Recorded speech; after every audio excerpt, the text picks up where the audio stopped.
You know it's this. Take a perk and a talk of that shit. Money swallowing like sis. Did it perfect in the kid. Got a billion who sang on my head. Look up better. Put on the road I just spent. I know we got $1 million. The devil that shit ain't not cheaper again. Hello and welcome back, fellow anime lovers, to MangaMuse. I am delighted to have you join us once again in the world of fanfiction and fantasy. This is the 6th part of What If Naruto Enters K-Pop Demon Hunters. Special note, this fanfic is written and a masterpiece of Slygold on FANFICTIONnet. Do check and support the author too. Now smash the like, share and subscribe button for more. Also press the bell icon so that you never miss such great parts. Thanks for the introduction. Now let's dive into the world. Naruto's heart twisted until it hurt to breathe. He forced himself up, legs stiff, throat tight. He wanted to say something. I'll try again, I can do it, don't give up on me, but the words wouldn't come. Jiraiya's eyes had already turned away, staring at the horizon, the unspoken weight between them too heavy to break. Naruto walked back toward the house, the dirt path blurring under his feet. His chest ached, his scars burned faintly, and all he could think was, why am I so afraid? Why can't I face it? If I don't, am I already what I fear most? The house came into view, warm light spilling through the windows, but he couldn't shake the storm inside his head. Naruto's steps dragged as he reached the porch, the sting of Jiraiya's words still in his chest. He hadn't even lifted the door handle when it burst open. City night. Zoe shouted, practically bouncing off the frame. Her eyes sparkled, arms flailing with the kind of joy only she could get away with. Celine said milestone equals celebration. We're going out. Behind her, Mira appeared, a grin tugging at her lips despite the fact she was trying to look composed. Finally. I need this. Her earrings swayed as she adjusted them, outfit sharper than Naruto had ever seen her wear at training. Rumi trailed last, quieter than the other two, but dressed carefully, soft makeup framing her features, her hair tied back neatly, long sleeves brushing her wrists. She didn't shout, didn't beam, but the way she fiddled with her bracelet betrayed her nerves. Naruto froze, wishing desperately to melt into the shadows. His head was still heavy with storm clouds, and the last thing he wanted was bright lights and noise. I'll pass. You three go ahead. Pass. Zoe gasped like he'd insulted her ancestors. Before he could step aside, she hooked one of his arms. Mira sighed, but she grabbed the other with surprising strength. Don't even try to wiggle out of it, Mira said flatly, though there was amusement in her eyes. You need this more than anyone. I don't, Naruto started, but the limo door swung open, sleek and waiting, and suddenly he was being frog-marched down the steps. Rumi lingered at the doorway, biting her lip, but when Naruto glanced back she offered him the smallest, shyest smile. It was enough to still his protest.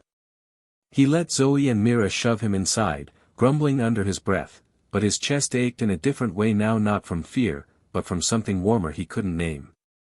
The engine purred, the city lights waiting beyond the trees. The limo rolled them into the city, its lights spilling over glass and asphalt like liquid fire. Zoe bolted out first, spinning beneath the street lamps, her laughter bouncing off the buildings. Finally. A real night out, she shouted, twirling as if the whole world had been waiting for her to show up. Mira followed, slower, arms folded like she wasn't impressed, though the tiny lift at her mouth betrayed her. Don't let her fool you, she muttered as Naruto stepped out behind her. After a year and a half locked in training halls, even I'm glad to see neon instead of wood paneling. Naruto chuckled, the sound low, careful. It was easy to laugh when their joy was so loud. But as the glow from the city pressed into his scars, he caught the way reflections clung to the black markings along his neck. Even here, even now, the storm in him hummed like a warning. Rumi trailed last, sleeves tugged down over her wrists, her makeup soft and deliberate. She looked nervous at first, but when Zoe grabbed her arm and spun her into the street, she laughed too, bright and quick, like it surprised even her. Naruto smiled, walking with them, shoulders loose like he belonged in this noise and color. But inside he weighed every step: storm, whirlpool, scars, patterns, each one reminding him he wasn't whole. Acting happy was easy. Believing it, that was harder. The streets buzzed with vendors, the air thick with spices and sizzling oil. Zoe already had skewers in both hands, bouncing from stall to stall, Mira trailing behind with a bag of dumplings and a half-smile that said she was pretending not to enjoy herself. Naruto chewed on fried chicken from a paper box, his eyes roaming more than his mouth moved. That's when he noticed her Rumi slowing, gaze lingering at a shop window. A black dress hung there, sleeves long enough to cover what she always tried to hide. He swallowed, stepped closer. "Go in," he said simply. She blinked, caught off guard. What? "No, I was just." "Rumi," he cut in, a small grin tugging at his lips, softer than his usual smirks. "Go. Try it." Her cheeks flared pink, fingers twisting together. For a second she looked like she might argue, but the earnest steadiness in his eyes pinned her in place. She nodded, barely, and ducked inside the shop. The little bell above the door jingled as they stepped inside. The air was warm with perfume and fabric softener, racks of dresses swaying gently under the ceiling fans. Before Naruto could say anything, Mira hooked Zoe by the arm and whispered something about not ruining the moment, dragging her giggling partner deeper into the store. That left Naruto and Rumi standing awkwardly near the entrance. A shop attendant appeared, an older woman with kind eyes and a mischievous smile. She gave them one look and beamed. "Ah, and who's the happy couple? Shopping for something special tonight?" Both of them froze. Rumi's face went crimson, her hands fluttering in protest. "And no, we're not." Naruto sputtered, nearly dropping his paper box. "We're just friends, just looking." The woman arched a brow, utterly unimpressed. "Amicham. I've heard that one before." She gave a knowing hum, then gently but firmly looped her arm around Rumi's shoulders. "Come, dear. Black does suit you. Let's see." Before Rumi could argue, she was swept toward the fitting rooms, the black dress draped over her arm. Naruto was left standing stiff near the racks, heart hammering louder than he'd like. He scratched the back of his neck, muttering under his breath, "Friends. Right." Naruto slumped into one of the low stools by the wall, his takeout box still warm in his hands. The storm gnawed at him, a shadow on his mind no matter how many city lights flickered outside. Jiraiya's disappointed sigh still clung to his ears. "Too scared, can't face it." And then there was Neji, cold, precise, carrying that blade like judgment itself. The thought of that fight twisted in his stomach. Would whirlpool be enough? Or would his fear choke him before he even stepped into the ring? He rubbed a hand down his face, wishing he could just shut his head off for one night. The soft voice froze him in place. Naruto looked up and the box slipped from his hands, crashing to the floor in a smear of fried chicken and grease. Rumi stood there, tugging at the sleeves of the black dress, her blush already spreading up her neck. The fabric clung and shimmered, making her look like she belonged somewhere far above this little street shop. She looked untouchable. Naruto's mouth went dry. His chest clenched. Like a goddess, he blurted before his brain could stop him. Rumi's blush flared crimson. She ducked her head, staring at the floor, while Naruto spun away so fast he nearly tripped, crouching to mop up the food. His ears burned, his hands shook. DDMN, its stupid box, what a mess. The shopkeeper cackled, swooping in with gleeful cruelty. "Oh, you two are adorable. Don't be shy, sweetheart, your boyfriend certainly approves." Rumi squeaked, voice strangled, "He's not," but her protest died under the weight of her own pounding heart. She let the woman tug her back toward the changing room, still flushed scarlet. Naruto stayed crouched on the floor, refusing to look up, the storm and Neji forgotten. His chest hammered. His hand brushed the greasy paper, but all he could think about was the image of her in that dress, and the stupid, honest words that had slipped out. Rumi slipped back into her normal clothes, the black dress folded carefully over her arms. She bit her lip, staring at the price tag. It was more than she'd ever spend on herself. With a quiet sigh, she turned toward the rack to put it away. Before she could hang it back, Naruto stepped in, hands freshly wiped, and gently tugged it from her grip. Her eyes widened. What are you doing? Naruto held the dress like it was something precious, not just fabric. He glanced at her, the corner of his mouth curling into that lopsided grin that always made her heart stumble. You like it, right? Then I'll buy it. Rumi's face went hot. She shook her head, flustered. And no, you can't, it's too much, But Naruto was already walking to the counter, sliding his debit card out of his wallet with the same stubbornness he carried into every fight. The machine beeped, the receipt printed, and just like that, the bag was in his hand. As they stepped back onto the street, the glow of the shop lights trailing behind them, Naruto held the bag out to her with an easy smile. See? Simple. Now it's yours. Rumi clutched the bag to her chest, her lips parting as if to protest again, but nothing came. Her heart was too full. She turned her face away, hoping he wouldn't see the way she was smiling. And Naruto, walking beside her with that same quiet grin, didn't say a word. For the first time in weeks, the storm inside him quieted, replaced by something warm and steady. They walked side by side down the glowing Seoul streets, the buzz of neon signs and street chatter swirling around them. Naruto's thoughts kept slipping back to Rumi. The way she'd looked in that dress. The way her cheeks had burned when he called her a goddess. The way she carried herself strong, sharp, but with a gentleness that cut deeper than any blade. Perfect, he thought. She was perfect. And every few steps, he found himself glancing at her. Just quick looks, her hair catching the streetlight, her lips tugging nervously as if she could feel him staring.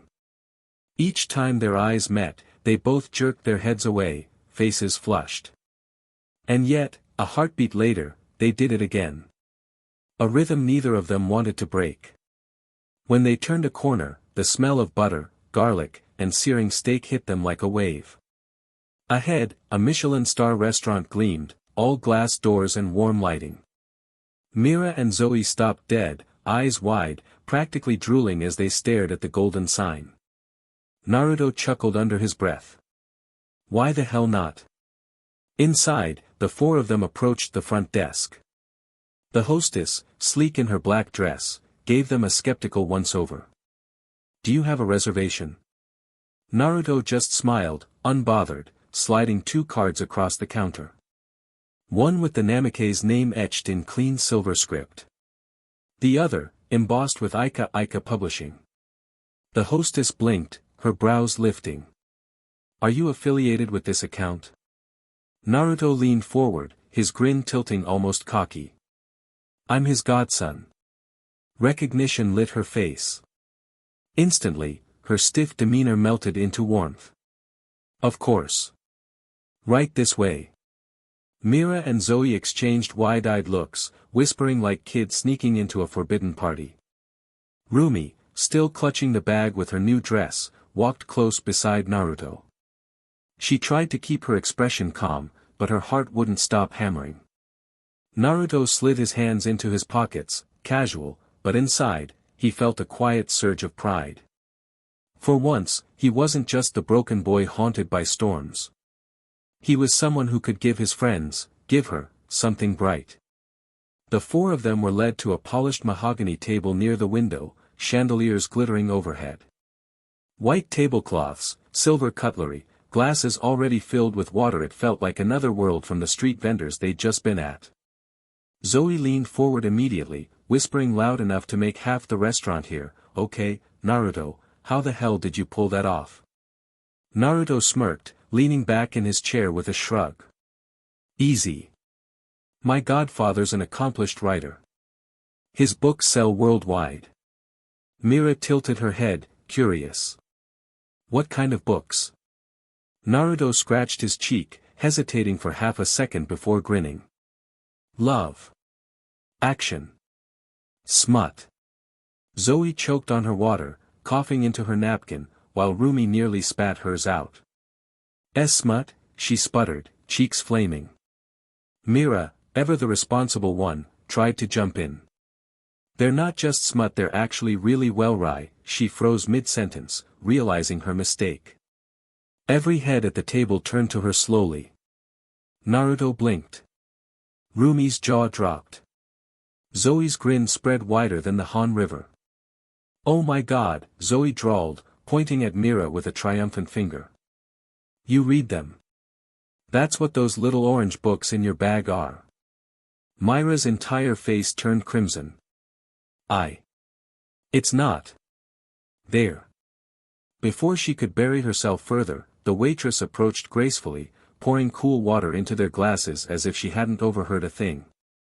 The silence at the table was thick, Zoe biting her lip to keep from laughing, Rumi hiding behind her glass, Naruto trying very hard not to burst into chuckles. Mira sank into her chair, covering her face with her hands. I hate all of you, she muttered. Naruto finally let a small laugh slip. Don't worry, Mira. Your secret's safe mostly. Zoe leaned across the table with a devilish grin. Oh no. I'm never letting this go. Menus unfolded like sheets of gold leaf, the prices on them enough to make most people faint. But Naruto just leaned back, flipping casually through like he'd been born into this world. Get whatever you want, he said with that easy grin. We're celebrating. Rumi hesitated, her finger pausing on a dish, but Zoe immediately jumped in. Steak. The most expensive cut. Oh, and truffle fries. Don't look at me like that, Mira, this is a once-in-a-lifetime moment. Mira rolled her eyes but her lips curved in a smile. Fine.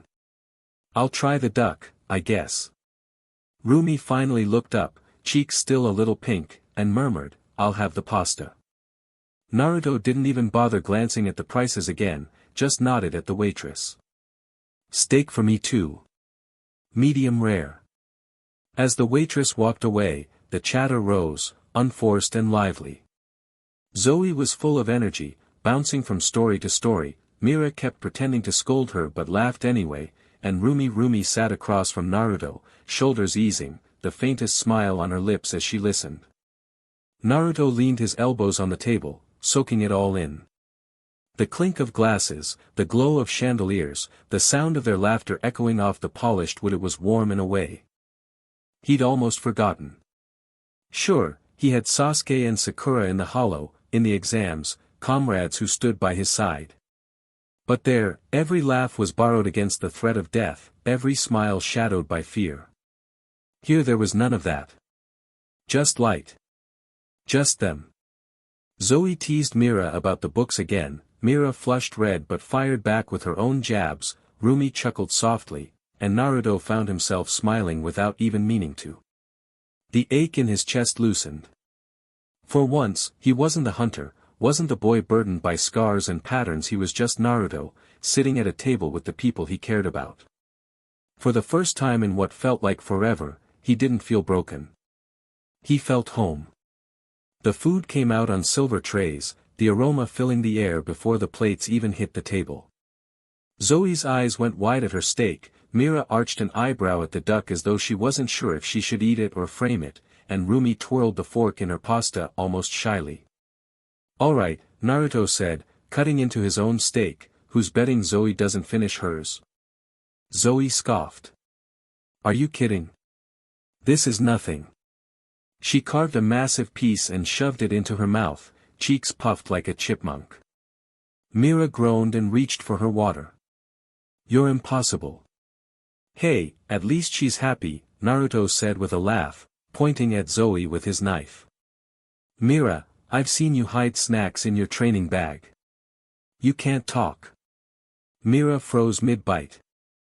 I was saving those. Rumi stifled a laugh behind her hand, cheeks coloring. Naruto grinned at the sound. It was soft, real, the kind of laugh you didn't fake. See? Naruto said, mock triumphant. I've got you all figured out. Zoe perked up. Oh yeah? Then what about Rumi? The table went quiet for a beat. Rumi looked up, caught in the crossfire, lips parted as if she might argue. Naruto blinked, then smirked faintly. He thought for a second. She pretends she doesn't like it when I tease her, but she's the worst at hiding her smile. Rumi's face went bright red, and Zoe burst into loud cackles. Mira hid a grin behind her glass, shaking her head. Naruto just leaned back in his chair, fork in one hand, steak in the other, and laughed with them. For the rest of the meal, the conversation flowed as easily as the food disappeared. Stories of training disasters, dumb jokes about Kakashi and his eye smiles, and playful arguments about who could out-eat who. By the time the plates were cleared, all four of them were slumped in their chairs. Zoe groaned, clutching her stomach dramatically. I regret nothing. You ordered 2 steaks, Mira muttered, though she wasn't much better off, dabbing her lips with a napkin after finishing every bite of her duck. I told you I could finish it, Zoe wheezed, earning an eye roll. Rumi had leaned back in her chair too, hands folded politely in her lap, though the faint pink on her cheeks betrayed how full she was. Naruto just chuckled and waved the server over, sliding Jiraiya's card across the tray. When the hostess returned, bowing deeply, Naruto stood and stretched. Come on. Before one of you explodes. They spilled out into the cool Seoul night, the city buzzing around them. Neon signs glowed overhead, car horns hummed in the distance, and the air smelled faintly of roasted chestnuts from a street vendor nearby. Naruto shoved his hands in his pockets, a small smile tugging at his lips. He didn't say much, he didn't need to. Just walking there, shoulder to shoulder with Zoe and Mira bickering about who ate more, and Rumi trailing close with that quiet content look on her face, it was enough. Yeah. It was nice. They drifted off the main street and into the park, the city noise softening to the hum of cicadas and the crunch of gravel paths. A little stand near the fountain caught Zoe's attention. Ice cream. Before anyone could argue, she was already pressing bills into the vendor's hand, skipping back with cones for everyone. Mint for me, she chirped, chocolate for Mira, strawberry for Rumi, and she shoved the last one into Naruto's hand, vanilla for the boy who's boring.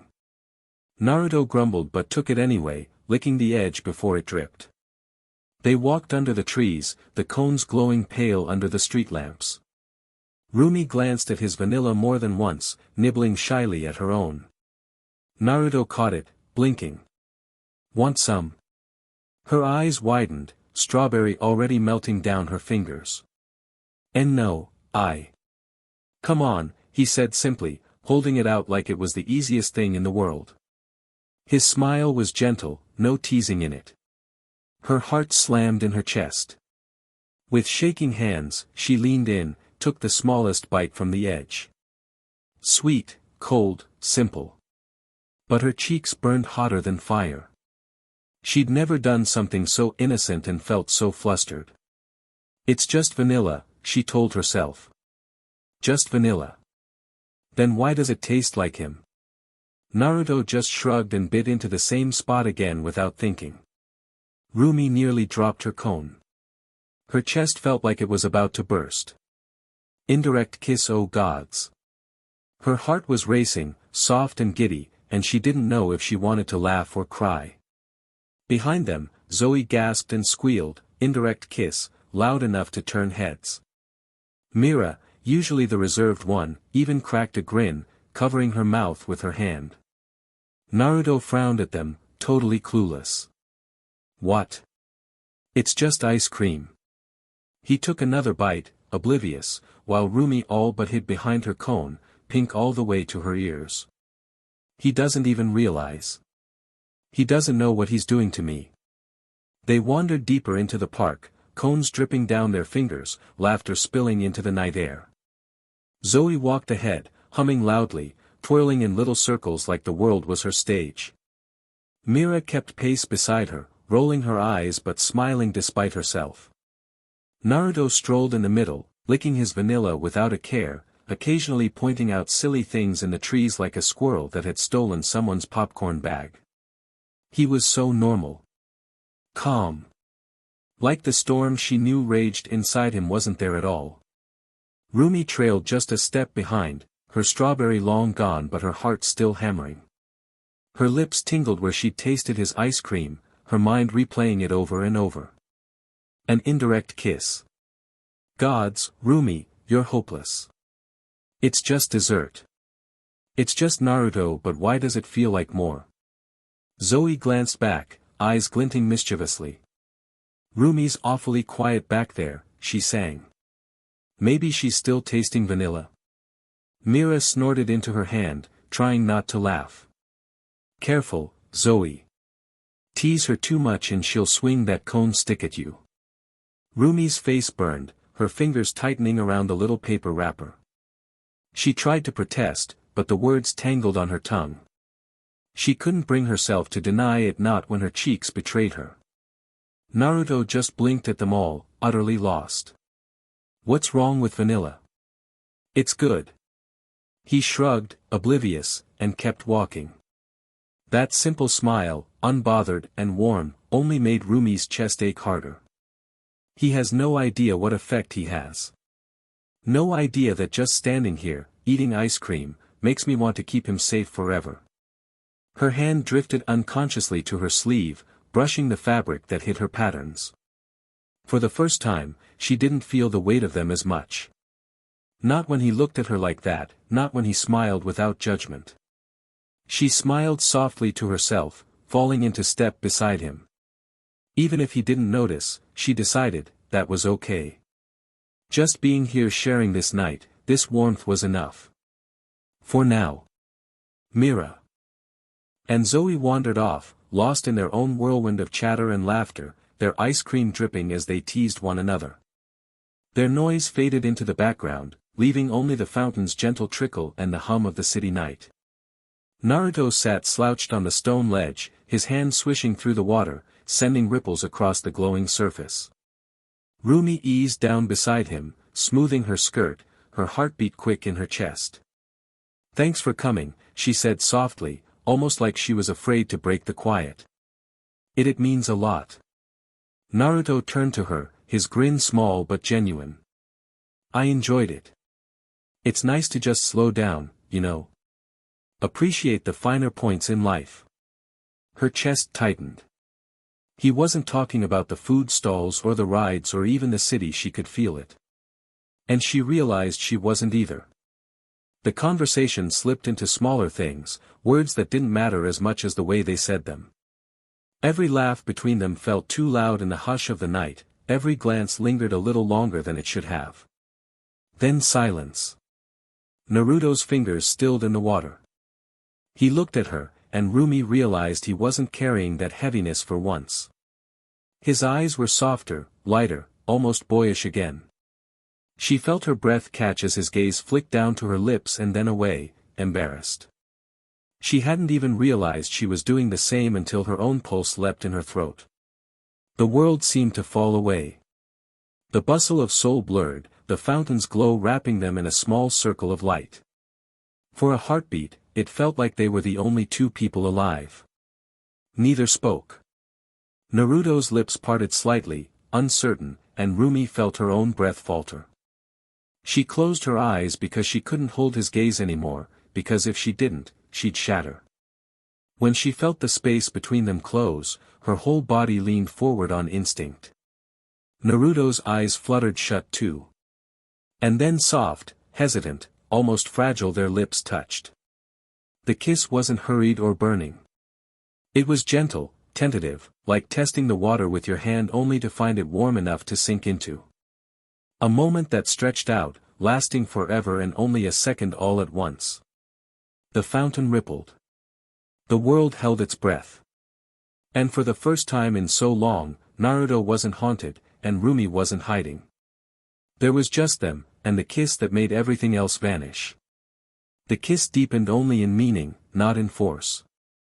Their lips pressed together gently, uncertain but unwilling to part, as if both were afraid the world would come rushing back the moment they let go. Rumi's hands, trembling in her lap, twitched like they wanted to move, wanted to hold on to him, to anchor this moment, but she held still, afraid the spell might break. Her heart thundered, not with fear, but with something warmer, something fragile that felt too big for her chest. Naruto felt it too. For years he'd lived with storms inside him, winds that tore him apart, lightning that cracked his ribs, memories sharp as blades. But now there was only calm. A tide pulling him gently, steadying him, telling him he wasn't broken, wasn't alone. His scars, his patterns, all of it, none of it mattered. She kissed him anyway. The fountain spray cooled the summer night air, brushing their cheeks. Somewhere down the path, Myra's laughter rang faintly, Zoe's high-pitched squeal followed, but here, in this small circle of water and light, time itself had stopped. When they finally pulled back, it wasn't out of choice but necessity, the need to breathe. Their foreheads lingered close, breaths mingling, eyes still shut like neither wanted to see if this was real. Rumi opened hers first. His face was flushed, his lashes lowered, and for a heartbeat he looked more vulnerable than she'd ever seen him. A boy, not a hunter. Naruto opened his eyes slowly, caught her gaze, and for the first time in years, he smiled without hesitation. Not the polite smile he used to hide behind, not the strained one for his team, not the grim determination of a soldier. A true smile, soft, unguarded, real. Rumi's lips tingled. Her heart ached and soared all at once. She wanted to say something, anything, but her voice wouldn't work. Instead, she just whispered, Naruto, as though his name alone was enough. He swallowed, cheeks still burning, and whispered back, Rumi. Nothing else needed to be said.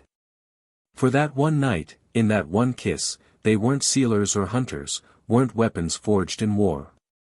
They were just two kids, scarred and scared, who had found each other in a world that kept trying to take everything away. Zoe and Mira came back, still laughing, their voices carrying across the park. Neither noticed the way Naruto and Rumi sat a little too close, their faces flushed in the glow of the fountain. The girls' chatter filled the quiet again, light and easy, as they wandered toward the waiting limo. But Naruto and Rumi barely heard them. Their minds were far away, replaying the same moment over and over. The kiss. Every second of it lingered, the warmth of it, the softness, the way the world had stopped. They didn't speak of it, not yet, but their glances told the truth.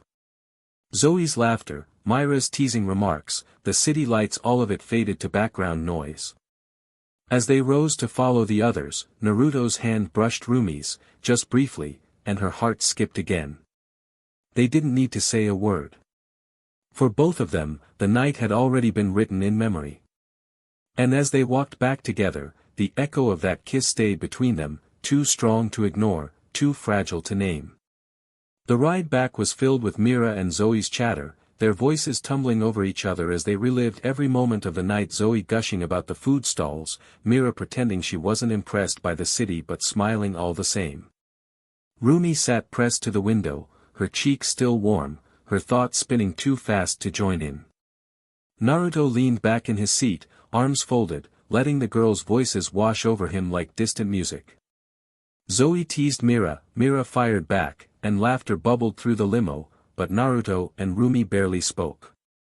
Their eyes met once, just once, and that was enough. Both quickly looked away, hearts pounding, pretending the city lights had their attention. When the limo rolled to a stop at the gates, they stepped out into the quiet night air. The girls headed inside, still laughing. Naruto lingered a moment longer, staring at the stars, then followed silently to his room. He collapsed onto his bed, staring up at the ceiling in the dark. Sleep didn't come right away, his mind was too loud. Not with storms or nightmares, not with Orochimaru's sneer or the hollow's screams. Tonight, it was only the memory of soft lips, the warmth of a hand brushing his, the sound of her whispering his name. He replayed the kiss again and again, every detail etched into him like a brand. And as his eyes finally drifted shut, he understood something he hadn't before. Fear wasn't the strongest emotion. That honor belonged to love. And with that truth steady in his chest, Naruto knew when the time came he would be ready to face the storm. Naruto woke up and approached Jiraiya. Let's try it again. I'm ready. Jiraiya went to protest, but the look in his eyes stopped him. Something in the boy had shifted.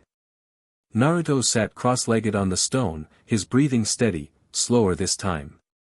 He shut his eyes, letting the clearing fade until only the sound of his heartbeat remained. And then the storm was there. It stretched above him. Endless black clouds boiling with fury. Lightning split the sky into jagged scars, thunder rolled like the growl of some ancient beast, and the wind screamed with voices from his past. Every failure. Every death. His mother's gurgled cries. His baby sister's silenced wail. Ryuko. His chest tightened. For a moment the fear returned, cold and sharp. But then another memory cut through the storm, warm, soft, fragile.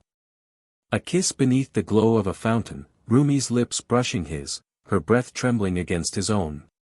The first time he had felt calm in years. He clung to it. The storm loomed darker, lightning snapping close enough to burn, daring him to break. But instead of recoiling, he opened his arms and let it come. The next bolt struck him full in the chest.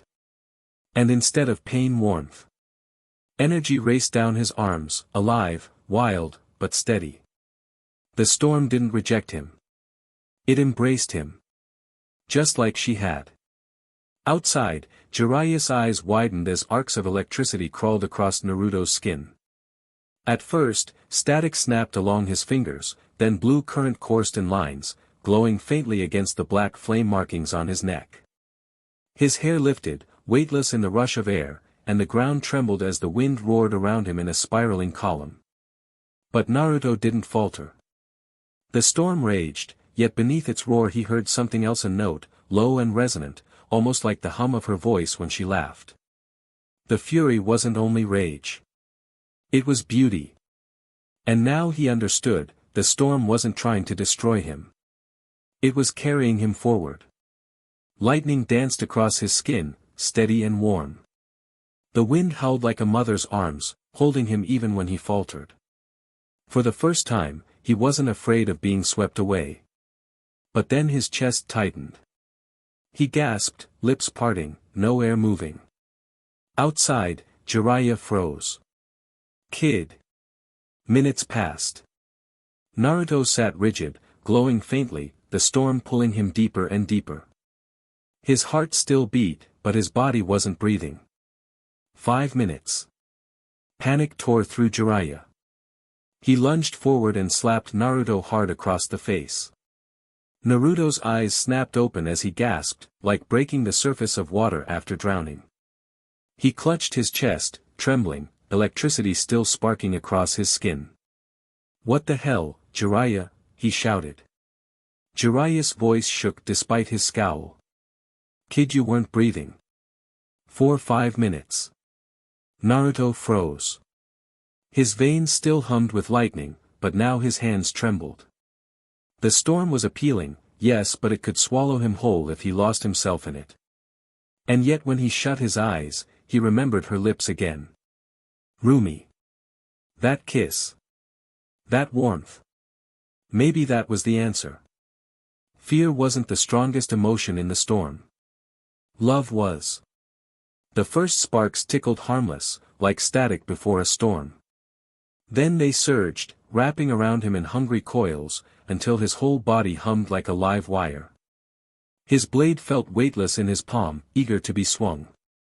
Naruto slid into storm stance, one sword, body coiled low, shoulders loose.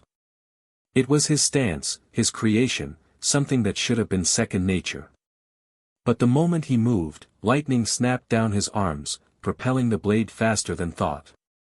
The strike split the practice dummy clean in half.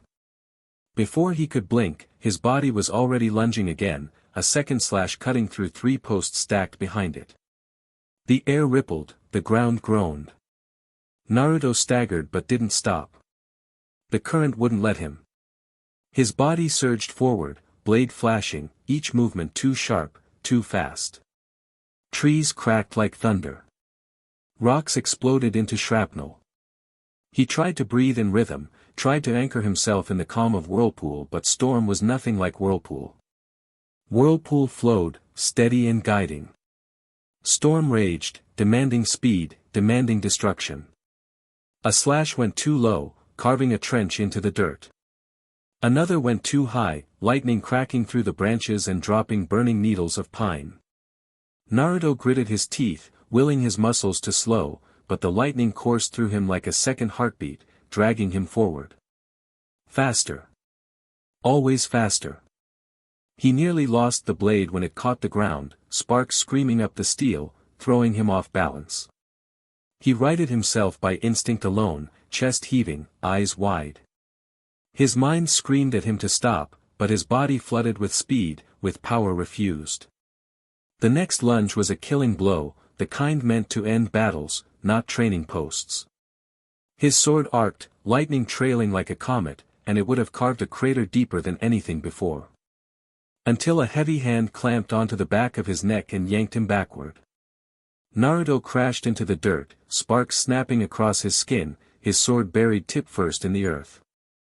The lightning spat once more before dying down, leaving only the smell of ozone and scorched earth. Jiraiya stood over him, one hand still clenched on his collar, his face pale under the wild mane of white hair. "Kid," he rasped, "you nearly tore yourself in half." Naruto's chest heaved, the electricity still twitching along his arms, his breath jagged. He looked at the gouges in the ground, the blackened trees, the still humming steel of his sword. For the first time, he understood. Storm wasn't just fast. It wasn't just deadly. It was untamable unless he found a way to make it his. Naruto sat where he'd fallen, chest heaving, sweat dripping down his jaw. His hands trembled as he dug his fingers into the dirt, grounding himself. The earth felt solid, steady, everything his body wasn't. He looked at the scarred clearing.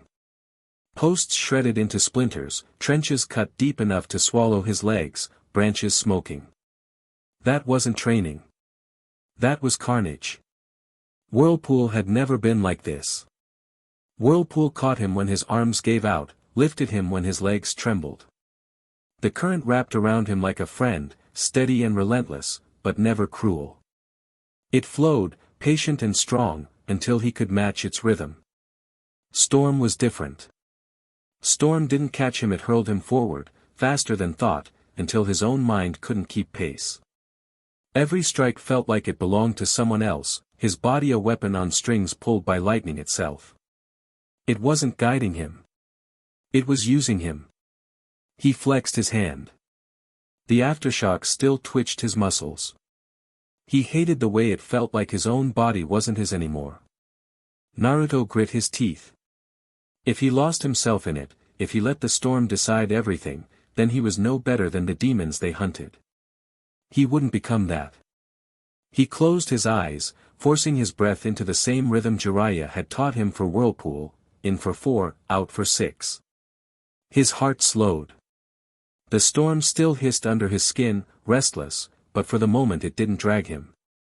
Whirlpool was the calm. Storm was the fury. If he wanted to master both, he'd need to learn not just how to move in them, but how to choose. Naruto reset his stance, blade steady in his hands. Lightning crawled over his arms, quick and biting, urging him to move faster, too fast. He clenched down on it again, forcing the storm to obey his rhythm instead of dragging him along. His body moved smoother this time, strikes sharper, footwork surer. But even as he pressed on, he felt it, the restraint. His stance was quicker than Whirlpool, sharper than his usual style, but not at its fullest potential. The storm wanted to unleash more speed, more ferocity, but his grip was heavy, holding it back. He swung, blocked, spun, each motion guided by crackling arcs of blue.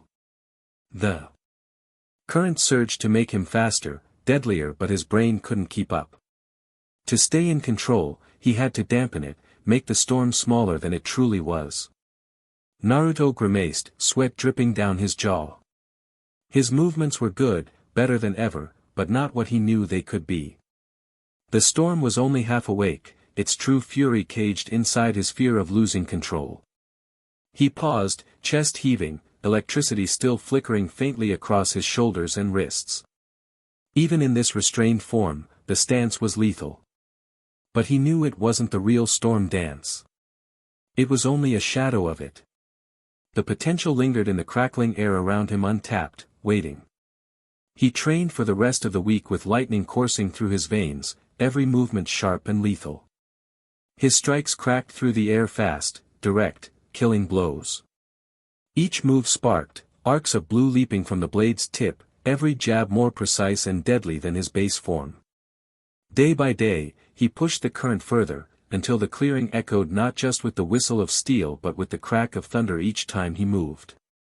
The storm no longer whispered, it roared with every lunge. By the end of the week, Naruto could push himself to 3 times his normal speed. At that pace, he was a blur, the ground breaking beneath his steps, his blade trailing lightning like a comet's tail.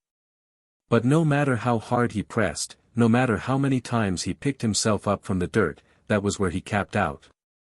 Lightning wasn't like whirlpool.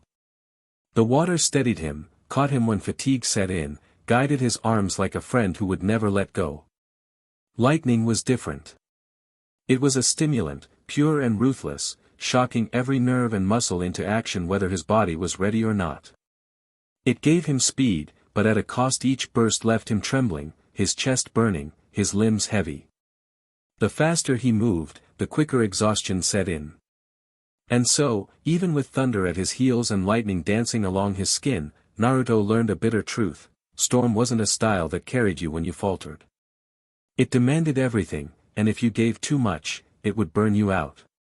When he sparred with Jiraiya, the air itself seemed to hold its breath. Jiraiya opened with a casual slash of his tanto, testing, easy, yet Naruto was already there, storm stance coiled, lightning arcing along his body. His blade moved faster than his own thoughts, intercepting the strike with a crack that echoed like thunder. Sparks flew as steel clashed, and Naruto countered with a downward slash that would have cut through bone had Jiraiya not spun away. Better, Jiraiya said with a grin, the easy one he wore when he meant business. He lunged again, sharper this time, his strikes flowing in deceptive patterns honed by decades.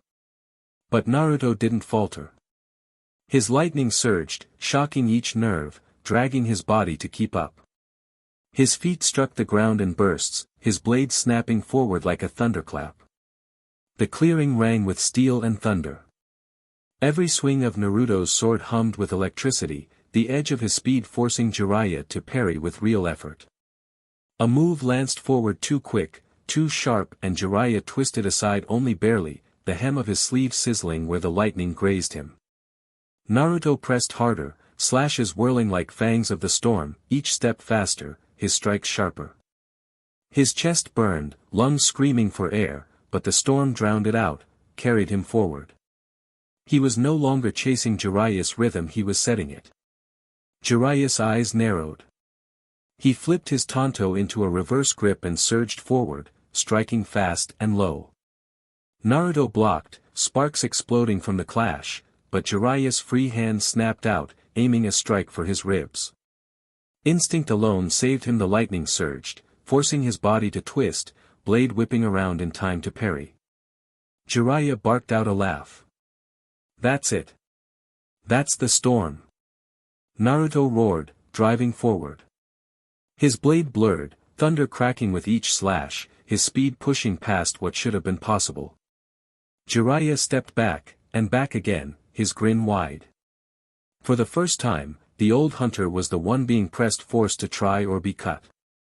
The final clash came in a burst of sparks and smoke, Naruto's blade locking against Jiraiya's tanto, the ground beneath them cracking from the force. Lightning crawled along Naruto's arms, burning into the air itself, his storm refusing to relent. Then his strength faltered. The lightning dulled, his body screaming its limits. Naruto dropped to one knee, heaving, sweat pouring down his face. But his blade was still steady, his eyes still burning. Jiraiya straightened, breathing hard himself, and lowered his weapon. For a moment, there was silence, just the smell of ozone and the echo of their battle in the trees. Then Jiraiya chuckled, voice warm with pride. That's enough. You're ready. Naruto gasped for air, his chest rising and falling like a bellows, but despite the exhaustion, a smile broke across his face. Not the grin of bravado, not the mask he wore for others, something real. He had stood against Jiraiya, matched him, pushed him back. 3 days remained until the final exam. And this time, Naruto didn't just believe he was ready, he knew it. That night after dinner he walked to the hallway. Naruto's heart hammered in his chest as he crossed the hall. The sound of laughter spilled from the indoor dojo, Zoe's voice loud and playful, Myra's quieter but warm, and Rumi's soft laugh threading through them all. He hadn't had much time with her since the kiss. Training had eaten every spare moment, but with the exams looming, he knew he couldn't put it off any longer. He had to talk to her now. He stepped inside.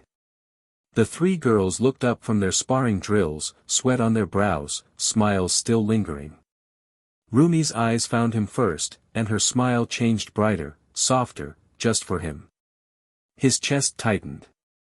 Celine, ever perceptive, caught the shift in the air and clapped her hands. That's enough for today. Go wash up. Zoe groaned dramatically but obeyed, tossing her towel aside. Mira gave a knowing little smirk as she trailed after her. Naruto didn't hesitate. He walked straight up to Rumi, voice low but firm. Can I talk to you? In private. Rumi blinked, startled, then nodded quickly. Her cheeks were already pink. Zoe, halfway out the door, let out a catcall. Oh, private talk. Mira elbowed her, but her smile lingered, eyes flicking between the two of them with quiet approval. Rumi ducked her head, flustered. Naruto only felt his pulse quicken more. He asked to walk outside. She said okay, and they moved into the cool night air. Naruto guided her to the porch and sat her down on the low wooden rail, lantern light warming their faces.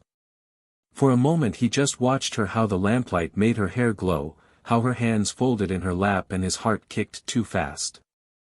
I've been meaning to talk to you about what happened at the fountain. His voice came out rusty.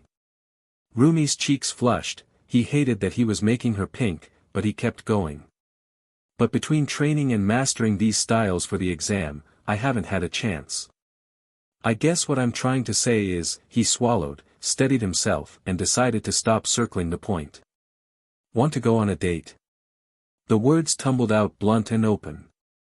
Rumi's eyes went wide, shock written plain across her face. Naruto rushed on, the worry spilling out. After the exams, I mean. When I come back. I know I'm not the ideal person for you, I'm damaged. He brushed a hand toward the black patterns at his neck as if to show them. But that kiss mattered to me. I don't know if you felt it too, but I felt something. He fumbled for the right word and failed, so he simply looked at her. Rumi's smile was a small, fierce thing. She reached out and touched the patterns at his neck. He flinched a little at the contact but didn't pull away. You are not damaged, Naruto, she said, quiet as a promise. Something broke loose in him, then relief, disbelief, joy, and his eyes pricked. Is that he started, voice thin with nerves. Before he could finish asking, Rumi leaned in and kissed him quick and sure on the lips. When she pulled back she only said, I'll be waiting for when you get back. Then she walked away, swaying her peach like she owned the moonlit path. Naruto watched her go, every step etched into him. He smiled, breathless and ridiculous. I don't deserve her, he whispered to the night, grinning like a fool. Celine lingered in the shadows of the hall, watching the two of them, Naruto, cheeks still pink, grinning like he didn't know how to stop, and Rumi, walking away with her head high but her steps a little too quick. The sight made Celine's lips curve into a smile, but the warmth didn't quite reach her chest. She knew what this meant. If they were growing closer, then Rumi couldn't keep her secret hidden much longer. It was one of Celine's deepest regrets that she'd told Rumi to cover the patterns, to keep that truth locked away. At the time, she'd been afraid, terrified of what the world would say or do if it learned what Rumi was. A half-demon. Precious to her, too precious to risk. So she'd wrapped her up in long sleeves and silence. But watching Naruto now gods, if anyone could understand, it would be him. Celine's throat tightened. She had to keep reminding herself that these weren't children anymore. They had grown, scarred and strengthened, carrying burdens no one their age should. She couldn't keep shielding them from the world, not forever. They were young adults now, and she had to let them make their own choices, even the dangerous ones. Her gaze lingered on Rumi's retreating back, then drifted to Naruto, still frozen in place, smiling at nothing like a boy who had just been handed the world. Celine's heart softened and ached all at once. Tomorrow, she resolved. Tomorrow she would sit Rumi down. The truth had to come out. Rumi barely got the door shut before the giggles burst out. She clutched her cheeks, still hot, still tingling, as though the kiss itself had followed her back. Zoe froze mid-stretch on the bed, eyes narrowing like a hawk spotting prey. Wait. Wait, wait, wait. That's not just a laugh, that's a kiss laugh. She launched herself across the room in a blur. Rumi. Spill. Now. Mira looked up from her brush, raising an eyebrow. Calm, composed. She's right. You don't look like that for no reason. But even her voice carried curiosity. Rumi flailed, waving her sleeves. It's nothing. Zoe's jaw dropped. Don't you dare lie to me. I know a post-kiss blush when I see one. She grabbed Rumi by the shoulders, shaking her like a maraca. Tell me everything. Finally, muffled into her sleeves, Rumi whispered, we kissed. The shriek Zoe let out could have been weaponized. She collapsed backward on the bed, kicking her legs wildly. I knew it. When? Where? How long? Rumi's cheeks burned as she admitted, at the fountain. That night we went to the city. Both girls froze. Zoe gasped so hard she nearly choked. The fountain? With the glowing lights? You're telling me this boy gave you a literal movie scene kiss? I can't, I'm gonna, she flopped dramatically, clutching her chest. I'm dead. Bury me. Mira blinked, surprise softening her usual composure. Her lips curved in the smallest smile. That actually sounds perfect. She leaned forward, brushing a lock of hair behind her ear. So, Rumi, who leaned in first? Rumi squeaked, burying her face in her knees. I don't know. Both of us, I think. It just happened. Zoe sat bolt upright, pointing accusingly. No, no, no, you're not escaping. What did it feel like? Rumi groaned, trying to hide, but Myra's quiet voice joined in, teasing without mercy, yes, Rumi. Indulge us. Was it clumsy? Gentle? Her whole body went scarlet. It was soft. Gentle. Like the world stopped, okay, she burst out, eyes wide with embarrassment. Happy now? Zoe squealed into a pillow, rolling back and forth like she was possessed. Soft. The world stopped. You're literally living my fanfics. Mira chuckled, surprisingly warm. She's glowing. I'll admit I'm impressed. Sounds like he treated it seriously. Rumi pressed her hands to her burning cheeks, voice trembling but honest. He did. And then he asked me on a date. After the exams. Zoe shrieked again and tackled her into a hug. A date? You're canon. You're official. Do you know what you're wearing? You need the dress. Oh my God, I'm your stylist now. Mira shook her head but couldn't hide her smile. Ignore her. Just hold on to this. He means it. He wouldn't ask unless it mattered. Zoe peeked over Rumi's shoulder, still squealing. Okay, but like details. How long was the kiss? Was it sweet or spicy? Did he tilt his head? Mira! Rumi cried, turning desperately to her only chance at salvation. Myra's lips curved into the faintest smirk. Yes, Rumi. I'm curious too. Rumi groaned into her hands, her heart soaring even as her friends buried her in questions and laughter. Celine caught Rumi's hand as morning training wound down. Stay a moment, she said softly. Mira and Zoe gave them curious looks, but left when Celine nodded. Rumi frowned, her voice quiet. Is this about my patterns?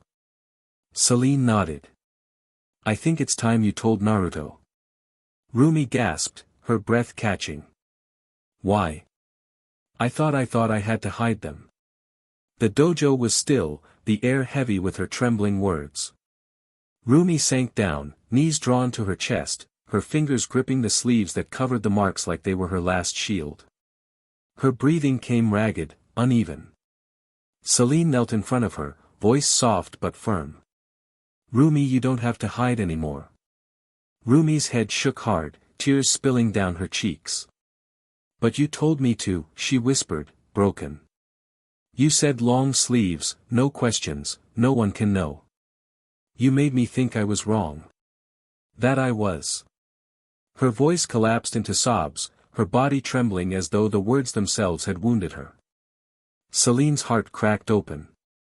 She gathered Rumi into her arms, rocking her the way she had when she was little. I know, baby. I know, Celine whispered, her own throat burning. And I'm sorry.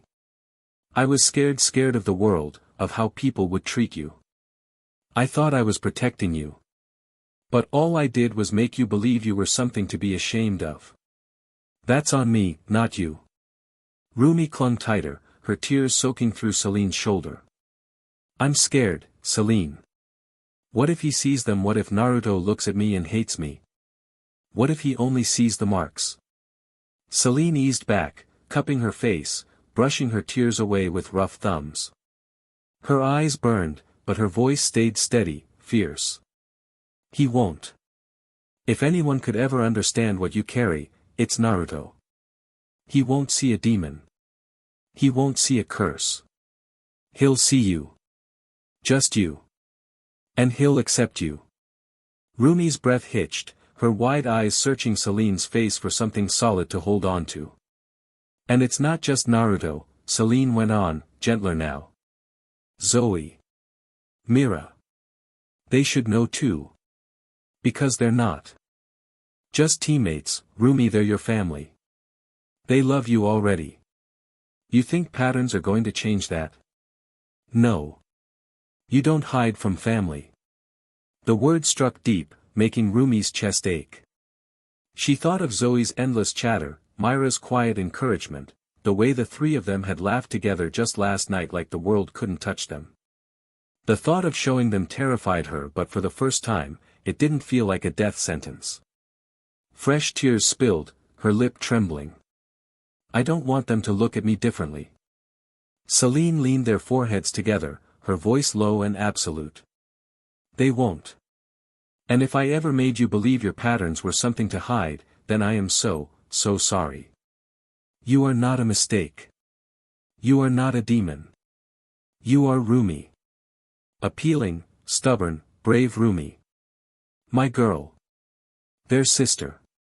A blessing, always a blessing. And nothing in this world will ever change that. Rumi broke then, sobbing hard into Celine's chest, but this time it wasn't just fear. It was release. Celine held her close, stroking her hair, whispering the words over and over like a prayer. The fear didn't vanish, not completely. But for the first time, hope rose with it. Maybe, just maybe, she didn't have to carry this alone anymore. Rumi's sobs quieted into hiccups, her cheek still pressed against Celine's shoulder. After a long silence, her voice came small, like a child again. Would it be okay if I told them after the exam? Not now. I don't think I can face all of that and still keep my focus. Celine kissed the crown of her head, her arms tightening. Of course, baby. Whenever you're ready. There's no rush, no deadline but the one you choose. She pulled back just enough to look her in the eyes, her own glistening. And if it comes to it, if anyone tries to blame you, if anyone dares question you, I'll take it. All of it. Because it was never your fault. It was mine. I made you hide. Not you. Fresh tears welled in Rumi's eyes, but this time they weren't just grief. They were gratitude. Relief. She nodded quickly, her throat too tight for words. Celine brushed her hair back, kissed her forehead, and whispered, "You're not alone, Rumi. Not now, not ever. And when you're ready, I'll be right there beside you." Rumi clung to her one last time, her chest heavy but her heart a little lighter. For the first time in years, she believed that promise. The house was heavy with anticipation that morning. Naruto stood in the hall, his pack slung over one shoulder, Kushina's crimson blade already strapped to his back. The exam was tomorrow. Today was his last day home. They were all waiting for him, Jiraiya leaning against the wall, arms crossed like he didn't care though his sharp eyes betrayed the pride burning in him, Mira and Zoe side by side, whispering until they noticed him, and Rumi, standing a little apart, sleeves tugged down, her heart written in her expression. Naruto gave them all a small, steady smile. "Well," he said, voice rougher than he intended, "guess it's time." Jiraiya stepped forward first, clapping him on the shoulder hard enough to rattle his teeth. "Don't die, BRT. I'm too old for the paperwork." Naruto grinned faintly, the warmth behind the words grounding him. Then Celine moved. She looked at him for a long moment, like she still saw the boy who once tripped over his own feet and laughed through it. Slowly, she unhooked a scabbard from her side, a long blade with a lacquered sheath, faintly glimmering with pale light. Its hilt was bound in sky-blue wrapping, and when the guard caught the light it shimmered like a cresting wave. Naruto blinked, startled. "Celine, I can't." "You can," she interrupted softly, but firmly, holding it out to him hilt first. "This sword carried me through battles that should have killed me. It kept me alive when I was your age. Now it'll keep you alive too. Take it. Its name is Saigetsu, Blue Moon." His breath caught as he reached for it. The weight was different from Kushina's crimson blade, lighter, cooler, humming faintly in his hand. When he drew it a few inches from the sheath, the steel glimmered faintly with pale ripples, like water under starlight. Red and blue. Fire and water. Mother and mentor. The past and the present both resting on his shoulders. Naruto bowed his head, voice thick. "Thank you. I'll carry it with pride." Celine cupped his cheek gently, whispering, "Come back safe." He nodded, swallowing hard. Mira gave him a rare smile. "Don't slack off, you've worked too hard to lose now." Zoe, of course, swooned dramatically, hands over her chest. "Our hero. Make us proud, Naruto," she sang out. He laughed despite himself, shaking his head. "And finally Rumi." She smiled faintly, eyes wide, and he paused in front of her. Before she could speak, Naruto leaned down and kissed her softly. Just a brush of lips, enough to leave them both flushed and still. When he pulled back, her cheeks were scarlet. He grinned faintly, adjusting the pack on his shoulder, crimson and light blue hilts peeking over his back. "I'll be back." Rumi touched her lips, stunned, while Zoe squealed loud enough to make Mira roll her eyes. Even Mira couldn't hide the grin tugging at her face. Naruto stepped toward the door, carrying Kushina's crimson blade and Saigetsu, the blue moon, and the weight of everyone's hopes.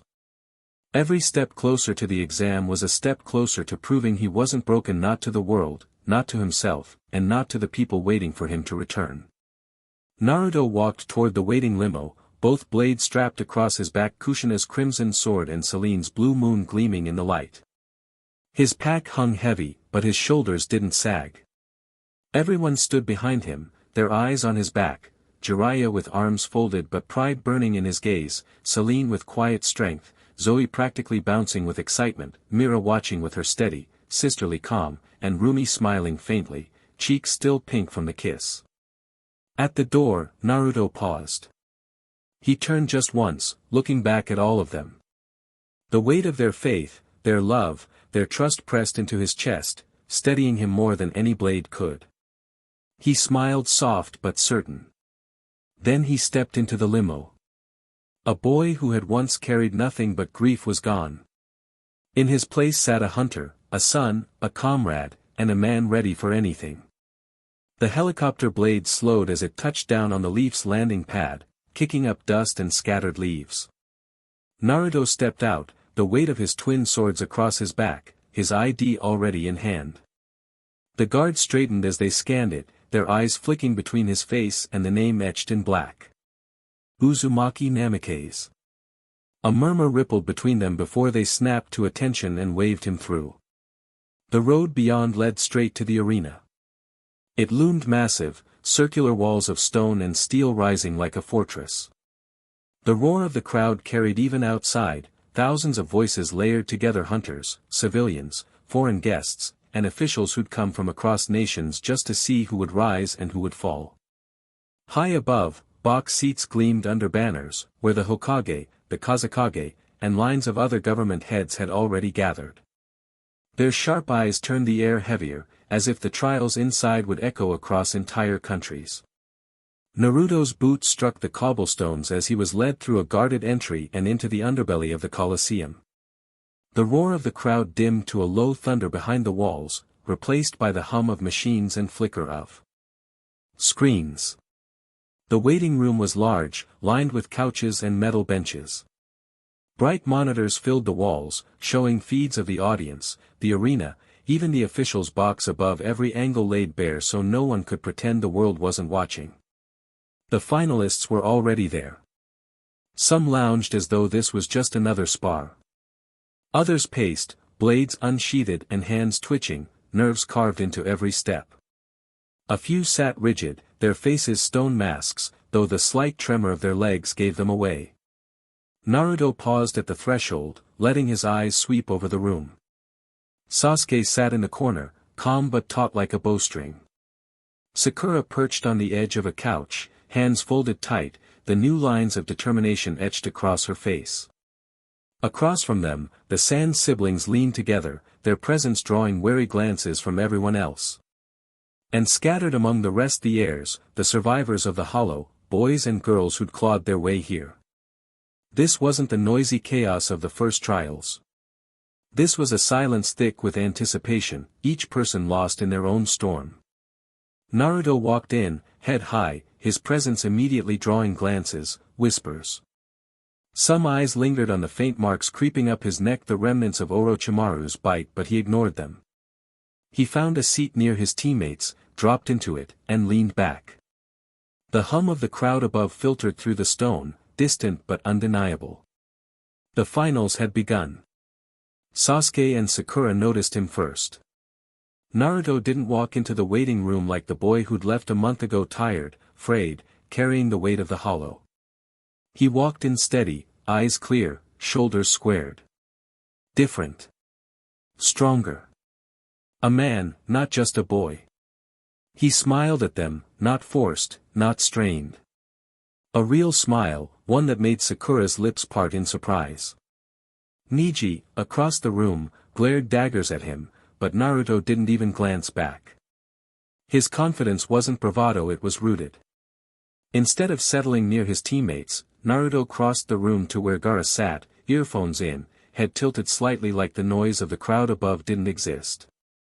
Gaara barely looked up when Naruto tapped his shoulder, annoyance flickering across his pale face. But Naruto just held out a book, lowering his voice so only Gaara could hear. Picked this up at a bookstore.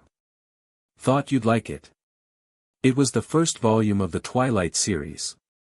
For a beat, Gaara's expression stayed flat, then, almost imperceptibly, the corner of his mouth curved. He accepted the book, closing his eyes for a moment before whispering, "Thanks." Naruto nodded once and walked back across the room, sliding onto the couch beside Sasuke and Sakura as if nothing had happened. Sakura leaned closer, still wide-eyed. How did you even know Gaara would read something like that? Naruto smirked, shrugging. Mira recommended it. That answer made Sakura sit back, stunned, while Sasuke gave the faintest exhale that might have been a laugh. Around them, the room buzzed with unspoken curiosity, but Naruto just leaned back, calm as the tide. The room buzzed as the proctor's voice thundered through the speakers, hyping the crowd above. The muffled roar of thousands shook the walls, and then came the Hokage's voice, calm, commanding, every word deliberate. Hiruzen stood in the box high above, his robes catching the light. 600 years ago, there were no hunters. Only people dying, clawing at survival, praying for a savior who never came. That changed because the brave chose to fight back. These exams are not for pride or vanity, they are a reminder that hunters still rise. That even in BLD, we protect.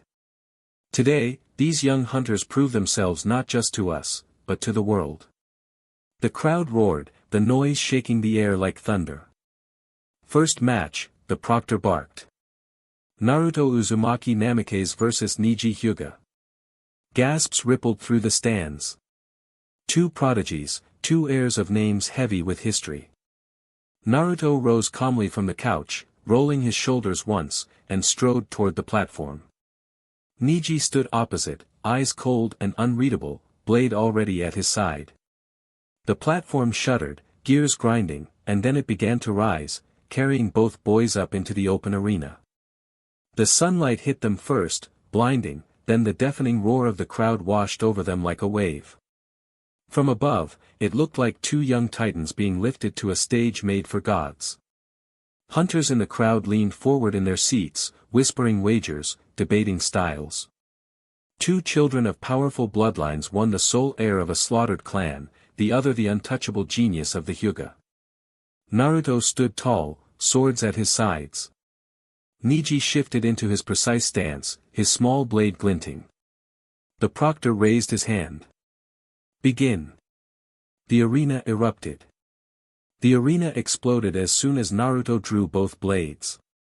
The current of the whirlpool rushed to life around him, air shimmering, his stance firm and flowing.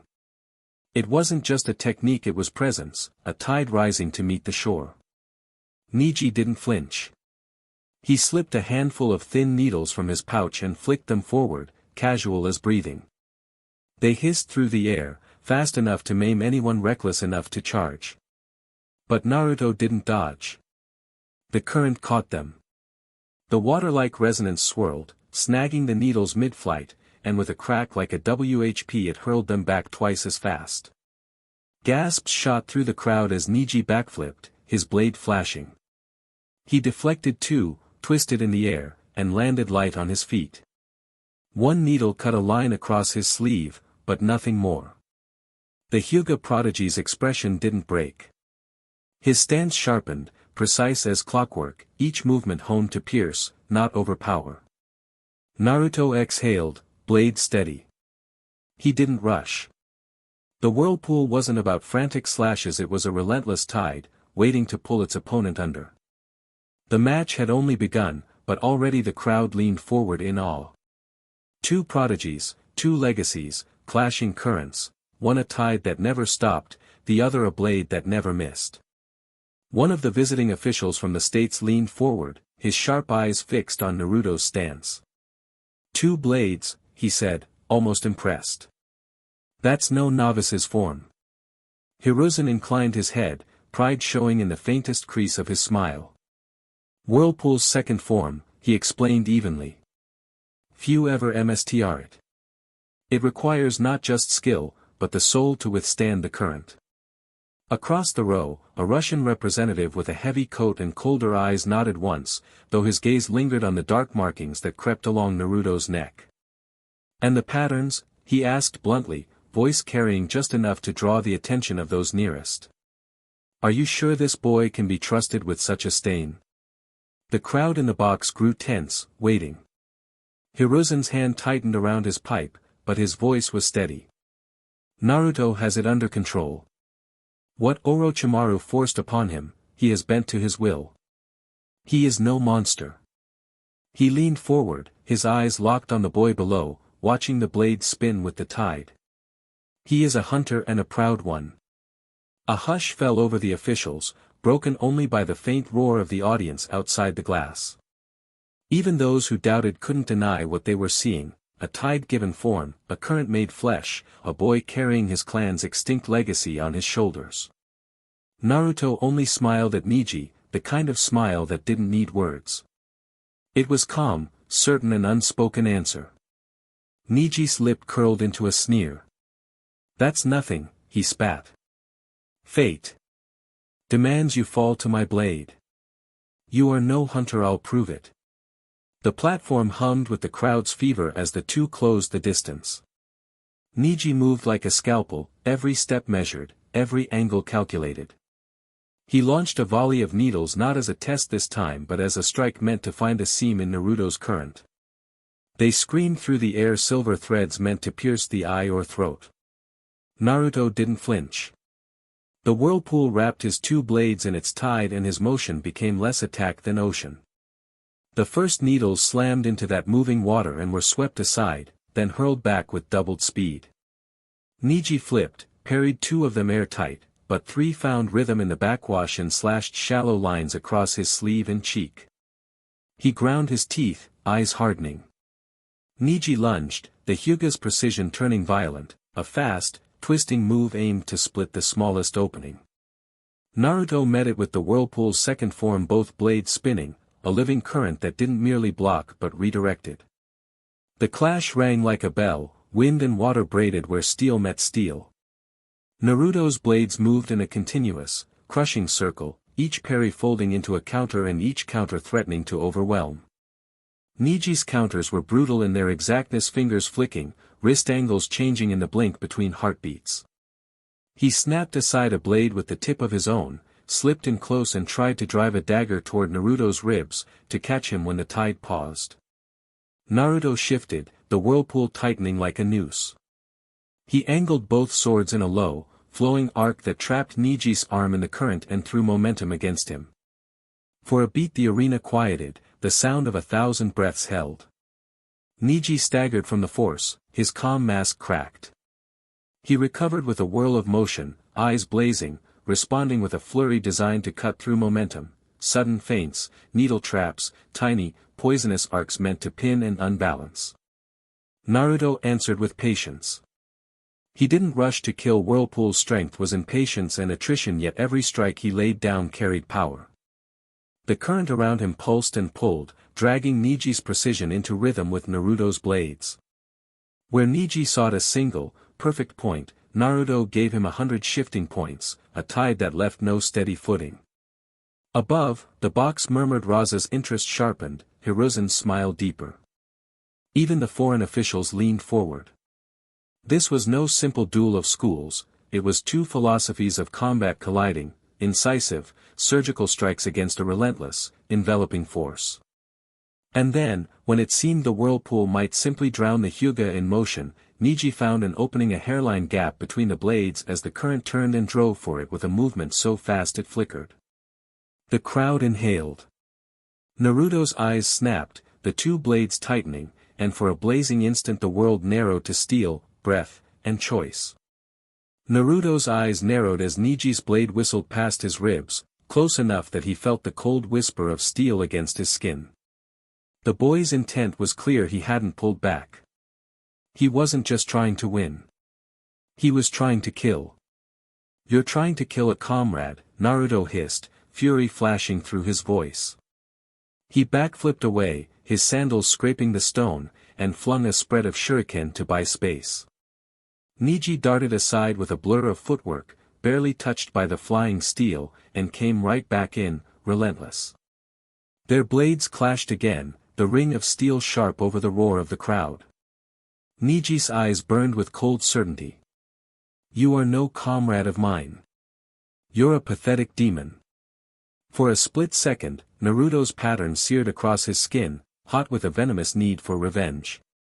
They pulsed, begging him to give in, to let the monster loose. But he clenched his jaw, forced the rage back down, and steadied himself. The whirlpool surged. Both blades spun faster, water resonance rising into a tide that shoved Neji back in a crashing wave. Neji dug in, sliding across the platform, shocked by the sudden force. Naruto exhaled slowly, then reset his stance. His feet dug firm into the ground, one sword put back in its sheath, the other angled high. The water dissipated, fading to mist, and in its place lightning sparked to life along his arms, his blade, his very body. The crowd gasped, then erupted. Crackling energy hissed over Naruto's frame, thunder snapping in miniature bursts. The boy had switched stances entirely, storm resonance flashing out for the world to see. Up in the stands, hunters and officials leaned forward. Representatives from across the world were suddenly on edge, voices rising in surprise and awe. Two resonances. Two forms. Water and lightning. Even the finalists, watching from below, froze in disbelief. Sasuke's eyes widened. Sakura covered her mouth. Shino adjusted the grip on his spear, his expression unreadable, but behind the tinted lenses of his glasses, his mind was racing. He had seen resonance techniques, had studied countless styles like a patient spider weaving his web, but this?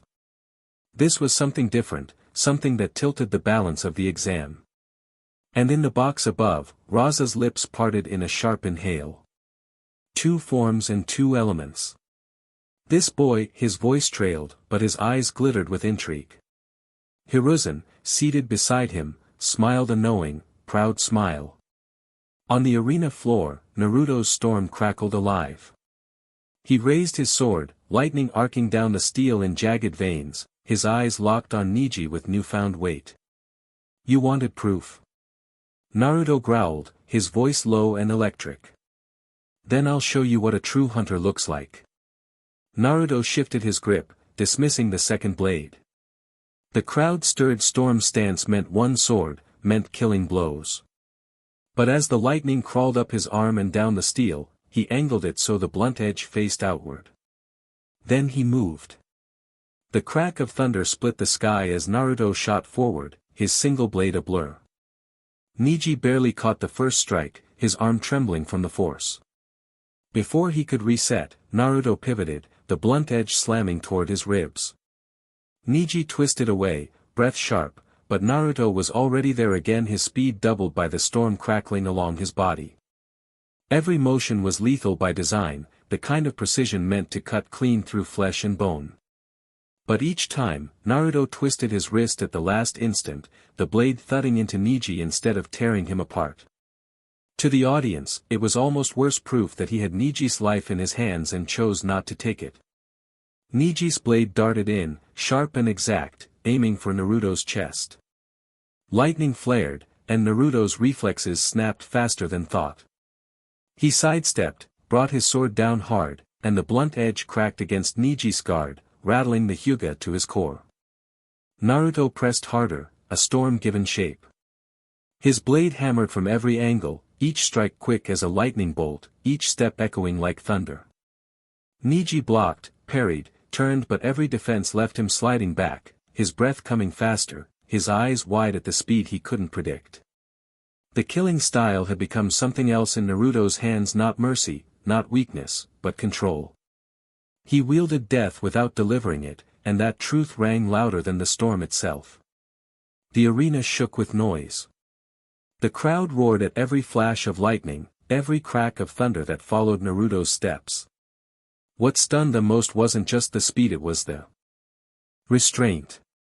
They could see it clearly, each strike turned at the last instant, the sharp edge denied in favor of the blunt. High above, in the box seats, government officials leaned forward, voices sharp over the din. He's holding back, one from the states remarked, eyes wide. That stance is made for killing every move, every slash. Using the flat like that, it makes winning harder. But he's ensuring he doesn't kill a comrade. Another official, this one from Russia, gave a low nod. DSPLN. That boy's control is as impressive as his speed. In the stands below, the other finalists couldn't tear their eyes away. Shino adjusted his glasses, silent but calculating. Kankuro muttered under his breath, "That's insane, he's not even trying to finish it with BLD." Temari's fan stayed shut in her lap, her gaze sharp, almost measuring. Even Gaara, headphones resting loosely around his neck, opened his eyes for the first time, sand stirring faintly at his feet. On the arena floor, Niji staggered back under another blunt strike, his chest heaving. And still Naruto pressed forward, a storm moving on legs, every movement faster, sharper, but never crossing the line into killing intent. For the first time, the audience wasn't just cheering a fight, they were witnessing what it meant to be a hunter. Naruto surged forward, lightning bursting off his blade, when Niji suddenly dropped low and spun. A dome of soul energy erupted around him, a shimmering sphere that threw Naruto back like a ragdoll. The blunt edge of his sword scraped sparks across the arena floor as he skidded to a stop, eyes wide. Gasps ripped through the stands. The air itself vibrated with the violent hum of Niji's defense. "Kaiten," someone whispered in awe. Up in the box, murmurs turned into sharp exclamations. "That's the Hyuga's ultimate form," one official said, his voice almost drowned by the roar of the crowd. Hiruzen leaned forward, hands clasped, voice calm but carrying. "Yes. The Byakugan is more than sight, it is a wellspring of soul resonance focused entirely through the eyes. At full strain, it grants near complete vision. Every angle, every thread of energy in motion." His gaze never left the spinning dome as he spoke to the official at his side. "That boy is young, far too young to hold it for long. The eye can only bear so much strain. But when unleashed it allows the wielder to counter anything." The Kaiten slowed, fading, Niji standing tall at its center. His pale eyes glowed faintly, his chest rising and falling with exertion, but his stance was steady. He raised his short blade again, pointing it at Naruto. The crowd buzzed with unease. This was no longer the simple clash of two prodigies, it was a battle of legacies, whirlpool and storm against the oldest sight in hunter history. Naruto pushed himself up, lightning still crawling along his arm, and grinned despite the BLD on his lip. "Not bad," he muttered, wiping it away. "Guess I'll just have to hit harder." Naruto's grip tightened on his blade, lightning crawling along the edge like restless snakes. He didn't lunge, he demanded. "Why do you hate her?" His voice carried over the arena, not mocking, not curious. Accusing. Niji's calm mask cracked. His jaw clenched, his eyes flicked away for half a heartbeat before snapping back. His voice came cold and clipped, but it shook underneath. "My father died protecting her," he spat. "A demon came for the main house, and he threw himself into its jaws to shield her. He was strong enough to hold it back, but not strong enough to live. She survived because he didn't. Every breath she takes," Niji's pale eyes burned like a curse, "is his death in motion." Gasps rippled through the stands. The hunters in the box seats leaned closer, officials murmuring to each other. Even among the finalists, a few shifted uncomfortably. Naruto's eyes went wide not with sympathy, but with fury. The lightning around him snapped louder, booming like distant thunder. "You think that's her fault?" he roared, voice shaking the floor. "He died a hunter. That's what we do, protect the innocent, even if it costs everything. And you," he pointed his blade, not at Niji's chest but at his heart, "you spit on that sacrifice every time you look at her like she should have been the one to die." The crowd went dead quiet. Niji's fingers trembled on his weapon, his face twisting between rage and grief. Naruto stepped forward, eyes blazing. "Your father gave his life to protect her. Every day you treat her like trash, you're not honoring him, you're trampling on the only thing he gave his life for." The lightning flared brighter, storm stance settling deep in Naruto's bones. He wasn't just fighting Niji now. He was fighting for every sacrifice that had ever been made, every loved one torn away, every grave dug because someone stood in front of a monster so another didn't have to. The arena was silent after Naruto's roar, the echo of his words rolling like distant thunder. Then, a faint sound shuffling near one of the reserved stands. Heads turned as a familiar figure stepped forward. Celine. She was flanked by Mira, Zoe, and Rumi, their outfits far more polished than their usual training clothes. Celine must have pulled strings to get them into the section with other high-ranking hunters and dignitaries. Their presence wasn't loud, but it was commanding. The crowd noticed, whispers rising. These weren't just girls, they were hunters in training under one of the most respected mentors in the world. Celine's sharp eyes never left the arena floor. She didn't say anything, but her hand rested lightly on Rumi's shoulder, steadying her. Zoe, wide-eyed, was halfway leaning over the railing, too absorbed in the fight to sit still. Myra's face was set, analytical, but her gaze softened when it landed on Naruto. And Rumi, her hands were clenched tight in her lap. She was trembling, not from fear of what Neji had said, but from the raw power in Naruto's voice. His anger wasn't wild, it was righteous, protective, anchored.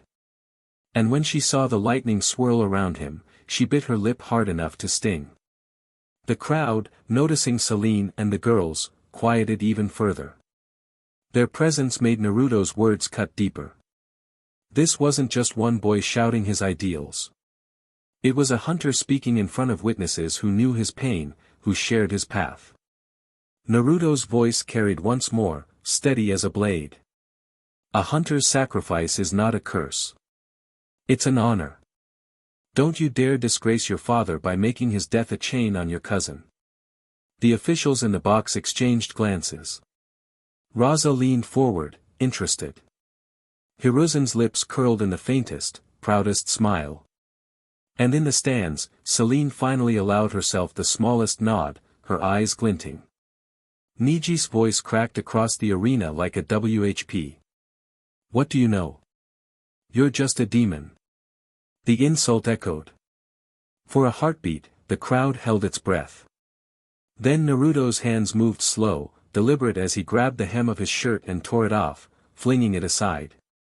Gasps rippled through the stands.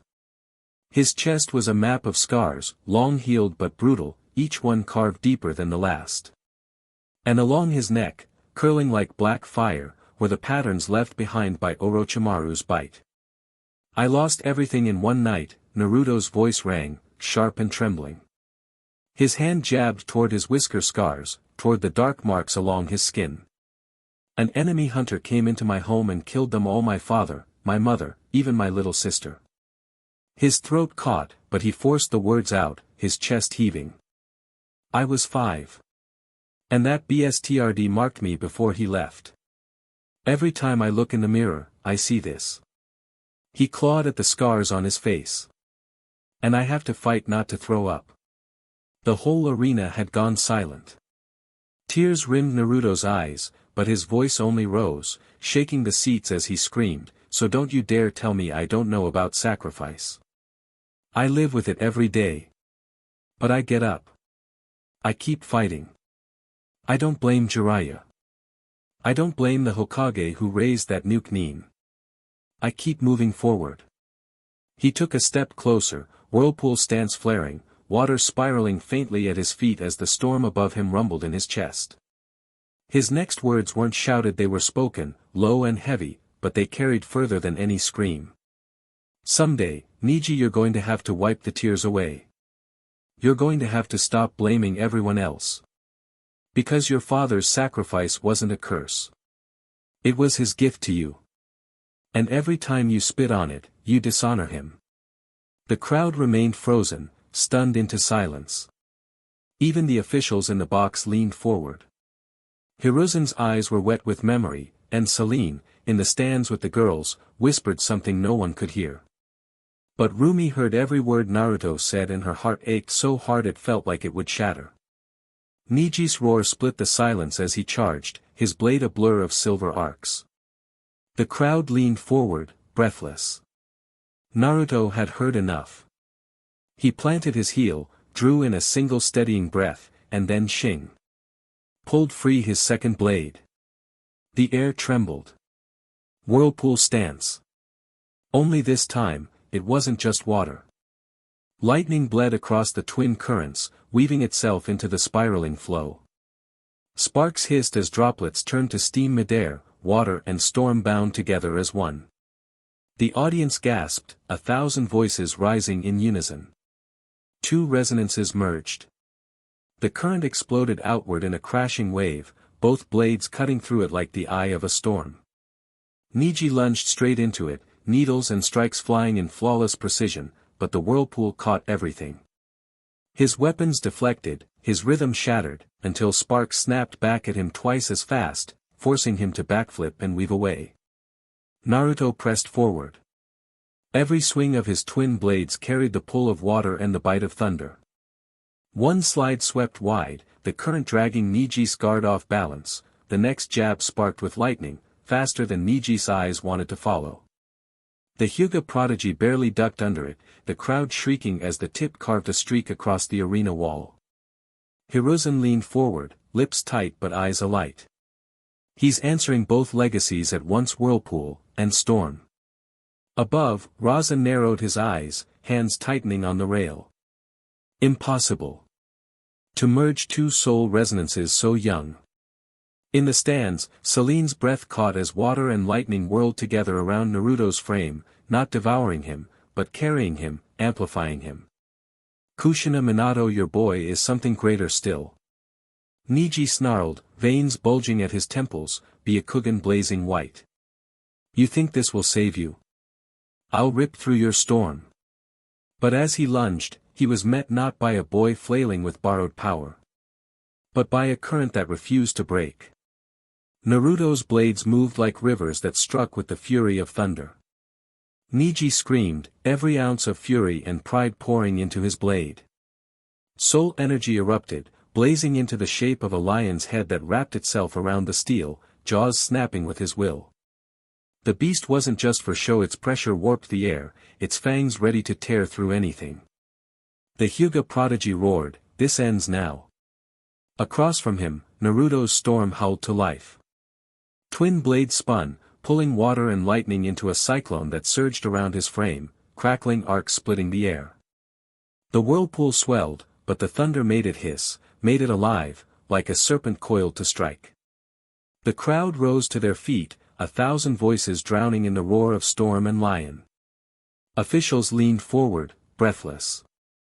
Then impact. Lion and storm met dead center. The explosion shook the arena, stone tiles splitting as shockwaves rippled out in concentric rings. Lightning burst upward like shattered glass, water spraying in torrents, while Niji's lion clamped down with blinding force. Naruto's feet dug trenches into the arena floor, muscles screaming as the storm raged around him. Niji pushed forward, veins at his temples bulging, Byakugan blazing, his voice breaking with the effort. For a heartbeat it was pure deadlock, lion's jaws locked against a storm that refused to break. Sparks rained down, water hissed, the air itself felt too heavy to breathe. And then Naruto shouted, a sound torn from somewhere deeper than his scars. I won't fall here. The storm erupted, lightning surging through the whirlpool, doubling its force. Niji's lion shuddered, fractured, and with a final crack of thunder, it shattered, dissolving into light as the current swallowed it whole. The blast hurled Niji across the arena, his blade clattering free as he skidded to a halt, barely conscious. Naruto staggered forward, both blades crossed before him, storm dying down into flickering arcs that slowly faded. Silence. Then the crowd exploded into cheers, the sound thunderous enough to rival the clash itself. The storm finally stilled, leaving the arena cracked and steaming.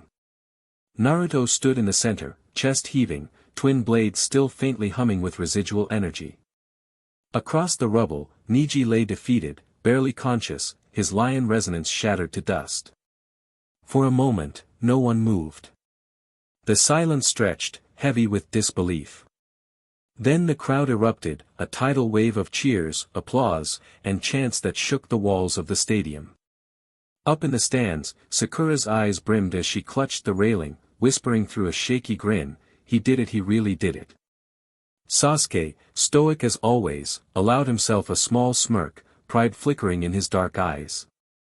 He didn't say a word, but the tilt of his chin said enough, that was his teammate. In the box seats, Raza leaned forward with interest, his fingers steepled. To MSTR both Whirlpool and Storm the boy's control is remarkable.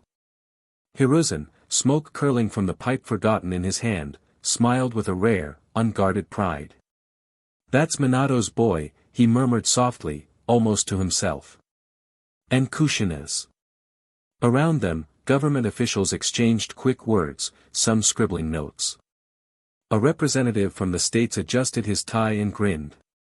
If this is the caliber of rookies the Leaf is producing, I think we can expect even more funding for the Hunter Corps. A Russian official gave a curt nod. Indeed.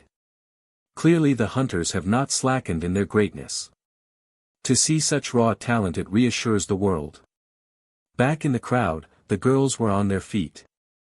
Zoe jumped up and down, squealing so loud people turned to stare, while Mira covered her mouth with both hands, relief and pride shining in her eyes. Rumi sat perfectly still, heart hammering, her gaze fixed on Naruto as if afraid he'd vanish if she blinked.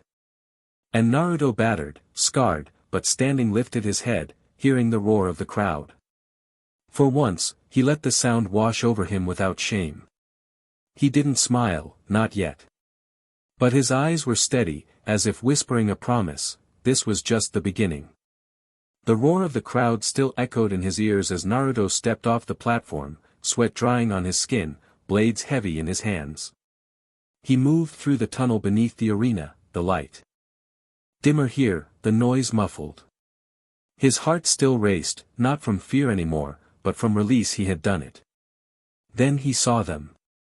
Jiraiya leaned casually against the wall, arms crossed, but his eyes were softer than usual. Kakashi stood beside him, mask hiding most of his face, but the way his shoulders eased told Naruto everything. He froze for half a breath, chest tightening, before the words spilled out, hoarse but real. You guys made it. Jiraiya's grin was small but proud. Wouldn't miss it, kid. Kakashi stepped forward, ruffling his hair just like he had when Naruto was small.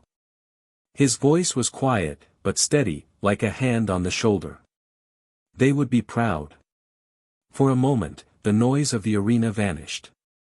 The cheers, the officials, the weight of expectations all gone. All that remained was the warmth of those words, and the truth in them. Naruto lowered his head, eyes burning. He nodded once, not trusting his voice, and for the first time since stepping into the arena, he allowed himself a real smile. The tunnel was quiet, but above, the crowd still roared Naruto's name. He'd barely stepped off the platform when the noise behind him shifted different voices, not the faceless thousands, but ones he knew by heart. Zoe's voice cut through first, shrill and unapologetic. That's my boy. Kick his ass, Naruto. She was on her feet in the stands, hands cupped around her mouth, still cheering like the fight hadn't ended. Beside her, Mira smiled, not the loud, teasing grin she usually wore, but a smaller, prouder one. She didn't need to shout, it was in her eyes, in the way she leaned forward like she'd known all along he would win. And then there was Rumi. She didn't jump or wave. She just sat still, hands folded tightly in her lap, her lips curved into a soft smile. Her chest swelled with something more than relief. He'd done it. Not just won the match, he'd shown them all who he really was. She remembered how fragile he had looked, asleep in that bed with patterns etched into his skin, how she had promised silently that she would always be there for him. And now here he was, standing tall in front of thousands, carrying scars and storms and still smiling. Her heart ached with pride and something softer, something that made her cheeks warm. For so long she had worried they were drifting apart, that the gap between a sealer and a hunter was too wide. But watching him out there, blade flashing, refusing to let his scars define him, she realized they weren't apart at all. They were walking the same road, both carrying burdens too heavy for most to understand. Naruto didn't see their faces in the crowd, not really. But he felt them. That warmth, that anchor. And as he walked deeper into the tunnel, as Jiraiya and Kakashi met him with quiet pride, he carried their support with him. Naruto barely made it down the tunnel before arms wrapped around him. Sakura threw herself at him first, not caring that he was sweaty and bleeding, her voice muffled against his chest. "You idiot, you had us terrified." Sasuke followed, less dramatic but just as genuine. He clapped a hand on Naruto's shoulder, pulling him into a brief, firm hug. "Not bad, but don't think you're the only one who can put on a show." Naruto chuckled, relief bubbling through the ache in his body. Yeah. Just wait for my encore." A medic was already waiting, a kit slung across her back. She gestured for him to sit, her tone brisk. "You're not walking back out there until we patch you up." Naruto hissed as she worked, cleaning the cuts along his arms, stitching the deeper ones with practiced speed. She slathered a cool, pungent salve over his bruised ribs, the sting fading into warmth. "Nothing fatal," she declared, tying off the bandages. "With this, you could fight again right now if you had to." Naruto grinned, flexing his hands. "Good. Because I will have to." The screens above flickered, the names for the next match blazing across them, Rock Lee vs Sasuke Uchiha. The crowd roared again. Naruto stood, ignoring the dull ache in his side, and leaned toward Sasuke. His grin was wolfish, teasing, but his eyes burned with trust. "Kick his ass." Sasuke smirked, adjusting the black hilt at his hip as he walked toward the platform. "Wouldn't dream of anything else." The arena shook with noise as Sasuke and Lee squared off. Lee rolled his shoulders, the studded brass gloves gleaming faintly in the sunlight. He flexed his fingers, every motion radiating explosive confidence. Across from him, Sasuke slid into interceptor stance, black blade angled down, his crimson eyes glowing faintly. Calm. Coiled. Deadly. Begin. Lee erupted forward, fists snapping out like cannon fire, each punch cracking against Sasuke's blade or grazing past his guard. The studs on the gloves sparked as they clashed with steel, ringing through the arena like hammers on anvils.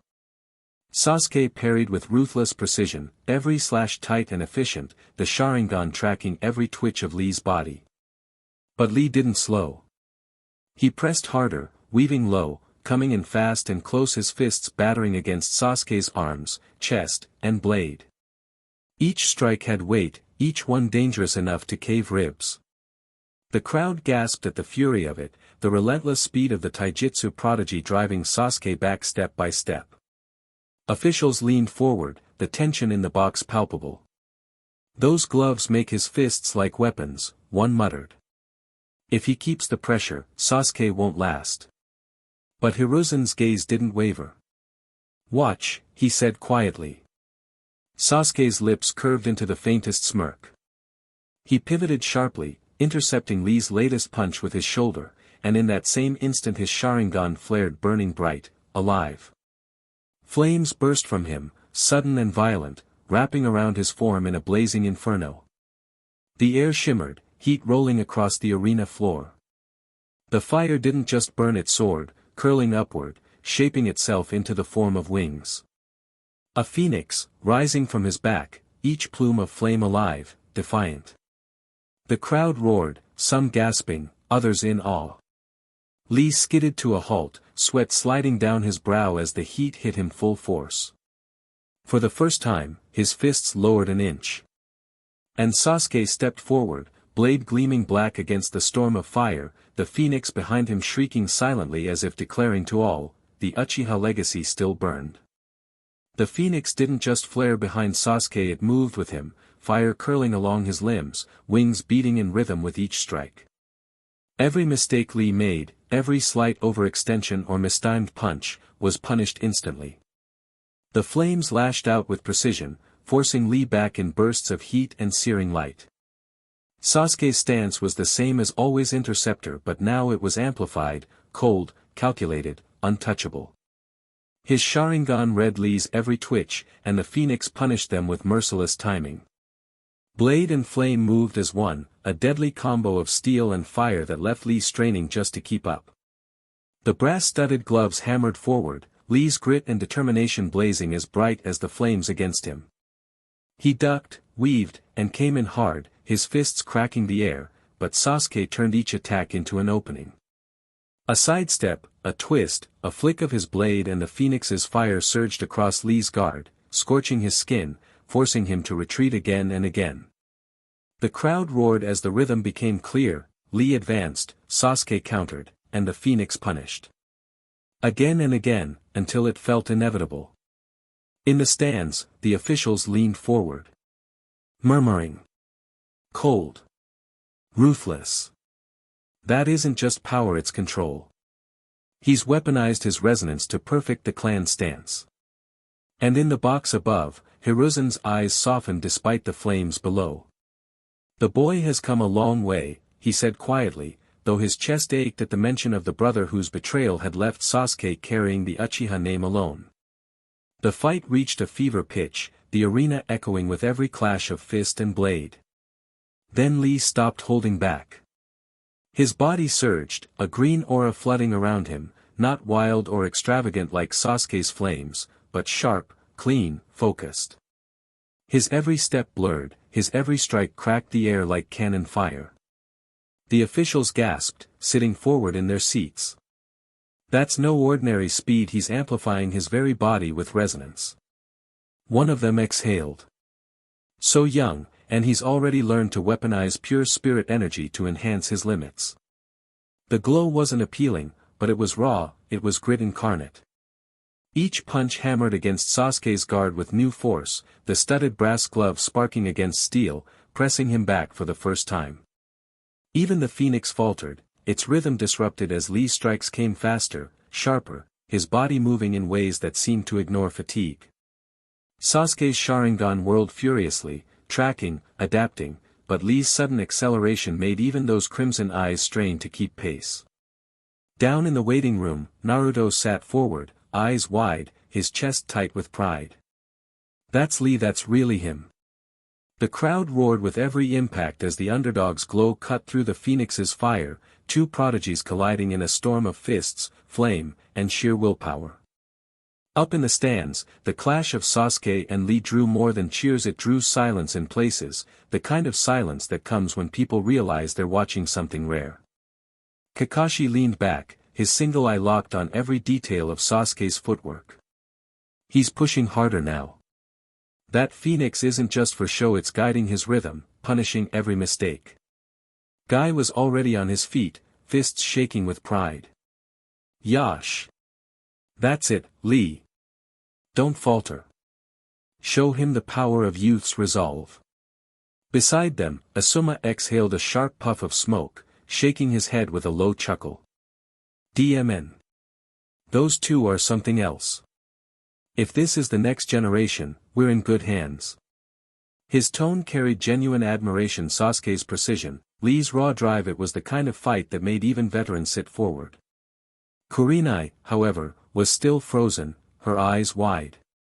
That speed, their resonance control, it's terrifying how young they are. She swallowed, hands tight in her lap. Kids their age shouldn't have to fight like this, and yet look at them. It's almost beyond belief. Asuma gave a wry grin, nudging her elbow. That's what it means to be a hunter. They grow fast or they don't grow at all. Down below, the phoenix flames wrapped around Sasuke like wings, Lee's green glow blurring faster and faster, and the arena shook with the collision of two futures burning bright enough to blind. Sasuke panted, sweat rolling down his face. He knew his stamina would run out before Lee's, but he had no choice. He steadied his breathing, Sharingan eyes gleaming, and smiled across the arena. This one, he shouted, voice sharp and carrying over the crowd, this one was inspired by my girlfriend. The phoenix flames swirling around him twisted, coiling tighter until they reshaped, forming a massive dragon with two snarling heads that snapped at the air. He swung his blade, the dragon roaring with him. Myra's flame. The arena roared in surprise, but in the stands, three sets of eyes locked instantly on Mira. Zoe's jaw dropped, Rumi's mouth opened in shock, and both girls swiveled toward Mira with wicked grins. Myra's entire face went crimson. She buried her face in her hands, mumbling furiously. What, he's cute and quiet, my type, okay. Shut up. Zoe and Rumi nearly fell over giggling, clutching each other as Mira burned redder with every second. Oh, he's so dead, Mira hissed through her hands, swearing vengeance at the idiot boy who had just named a technique after her in front of the entire hunter world. Up in the Jonin section, Asuma actually choked on his cigarette, coughing as laughter poured out of him. He named a stance after his girlfriend, I can't believe it. Kurenai just smiled softly, resting her chin in her hand. I think it's sweet. Meanwhile, Guy was doubled over, pointing at Kakashi. Kakashi. Myra's flame. You helped him develop that technique, didn't you? Kakashi stiffened, eye narrowing, and muttered under his breath, I didn't know what he was going to name it. That only made Guy laugh harder, his voice booming across the stands. In the finalists' waiting room, Naruto's jaw hit the floor. He grabbed Sakura by the shoulders, shaking her. Mira and Sasuke, when the hell did this happen? Sakura just smirked, eyes gleaming with amusement. They've been texting and calling since we first met them. But you wouldn't know, she leaned in, voice sing-song, you were too busy swooning over Rumi. Naruto's face lit up crimson, his voice cracking in indignation. No. The other finalists burst out laughing as the fight below raged on, Sasuke's dragon roaring across the arena while Mira threatened bloody vengeance from the stands. Lee's aura flared, green light sparking brighter, and he screamed at the top of his lungs. So appealing. I will also name my new technique Sakura's Wrath. The air itself seemed to shudder as his energy tripled, his body glowing like a beacon. For a heartbeat, the entire arena went silent. Even the box of officials stopped breathing. One foreign official muttered under his breath, corny teenagers, and pinched the bridge of his nose. Hiruzen coughed, adjusting his robes, his cheeks coloring faintly. Up in the Jonin stands, Guy groaned, dragging a hand down his face. Lee, you have to talk to the girl before you name an attack after her. Kakashi, for once, smirked behind his mask. I think Sakura at least knows his intentions now. That set Asuma and Kurenai off, both doubled over, laughing so hard Asuma almost dropped his cigarette. Oh my gods, he wheezed, this exam is turning into a love confession festival. Back in the waiting room, Naruto's jaw hit the floor so hard it was a wonder it didn't crack the tiles. He pointed at Sakura like she'd just betrayed him personally. You too, Sakura. His voice cracked, eyes wide with hurt. He looked absolutely betrayed. Sakura turned crimson, smacking him upside the head. No, you idiot. I've never even talked to the guy. Naruto sulked, crossing his arms and hunching down on the bench, muttering, only a month and it's like I don't even know you all anymore. The other finalists tried not to laugh, but the sound of their snickering filled the room anyway as the fight below grew even more intense. Sasuke and Lee clashed one final time, their resonance screaming against each other, the twin dragons of flame against Lee's raw, amplified power. The impact detonated in the arena like a bomb, flame and green light exploding outward. The shockwave rattled the stands, dust and heat rippling across the battlefield. When the smoke cleared, Sasuke flipped back, his blade still steady, the twin-headed dragon fading into sparks. Lee lay on the ground, scorched and trembling, his flameproof clothes singed but intact. He wasn't broken, just beaten.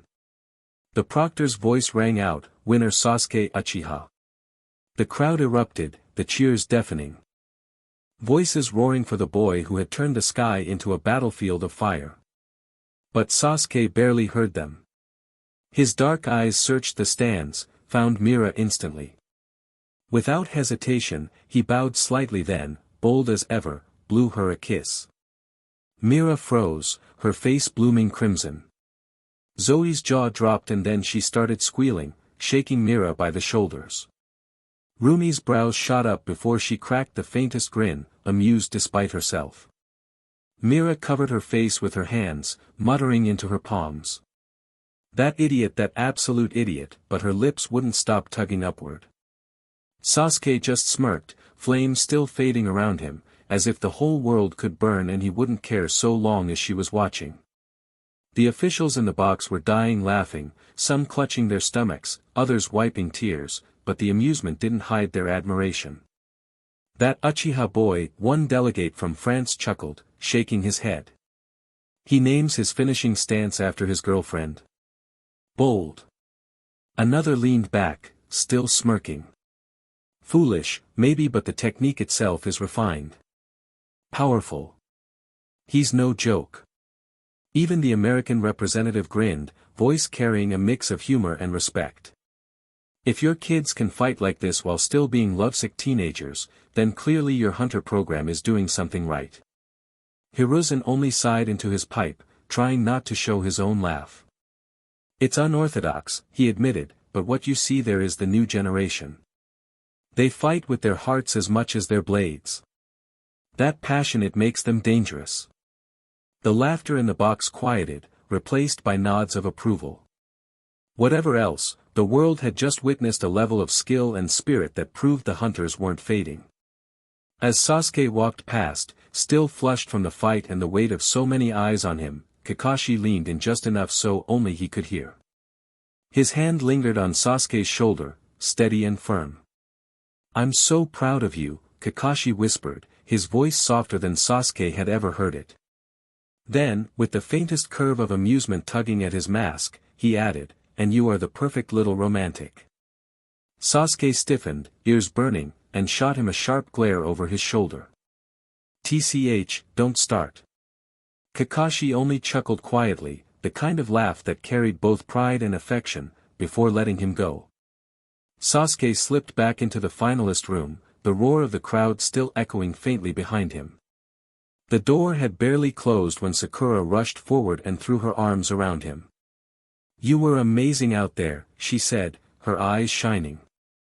Naruto followed right after, clapping him hard on the back before pulling him into a hug too. "DMN, team, you were so cool. But you gotta tell me, when the hell did you and Mira?" Sasuke muttered, "Shut up, dope," but the corners of his mouth twitched despite himself. He let them hug him, let them cling tighter than he usually allowed, and for once he didn't push them away. As he pulled back, his eyes softened. His clan might have been gone, his home reduced to ashes, but right here, Sakura beaming at him, Naruto pestering him like always, he realized he wasn't alone. He had a team. He had something like a family. And for Sasuke, that was enough. The proctor's voice rang out, sharp against the roar of the crowd. "Next match, Aburame Shino vs Kankuro of the Sand." The arena hushed, excitement simmering. Two boys stepped forward, one quiet and reserved with a long spear balanced easily in his grip, the other smirking as gadgets clinked at his belt. Shino's eyes, hidden behind dark glasses, didn't waver. Kankuro cracked his neck and twirled a chain-bladed weapon into place, the metallic hiss echoing like a promise. The proctor raised his hand, then dropped it. "Begin." The clash was immediate. Kankuro unleashed a flurry of discs, thin and sharp, shrieking through the air. The crowd gasped at the speed, but Shino moved like water poured through cracks.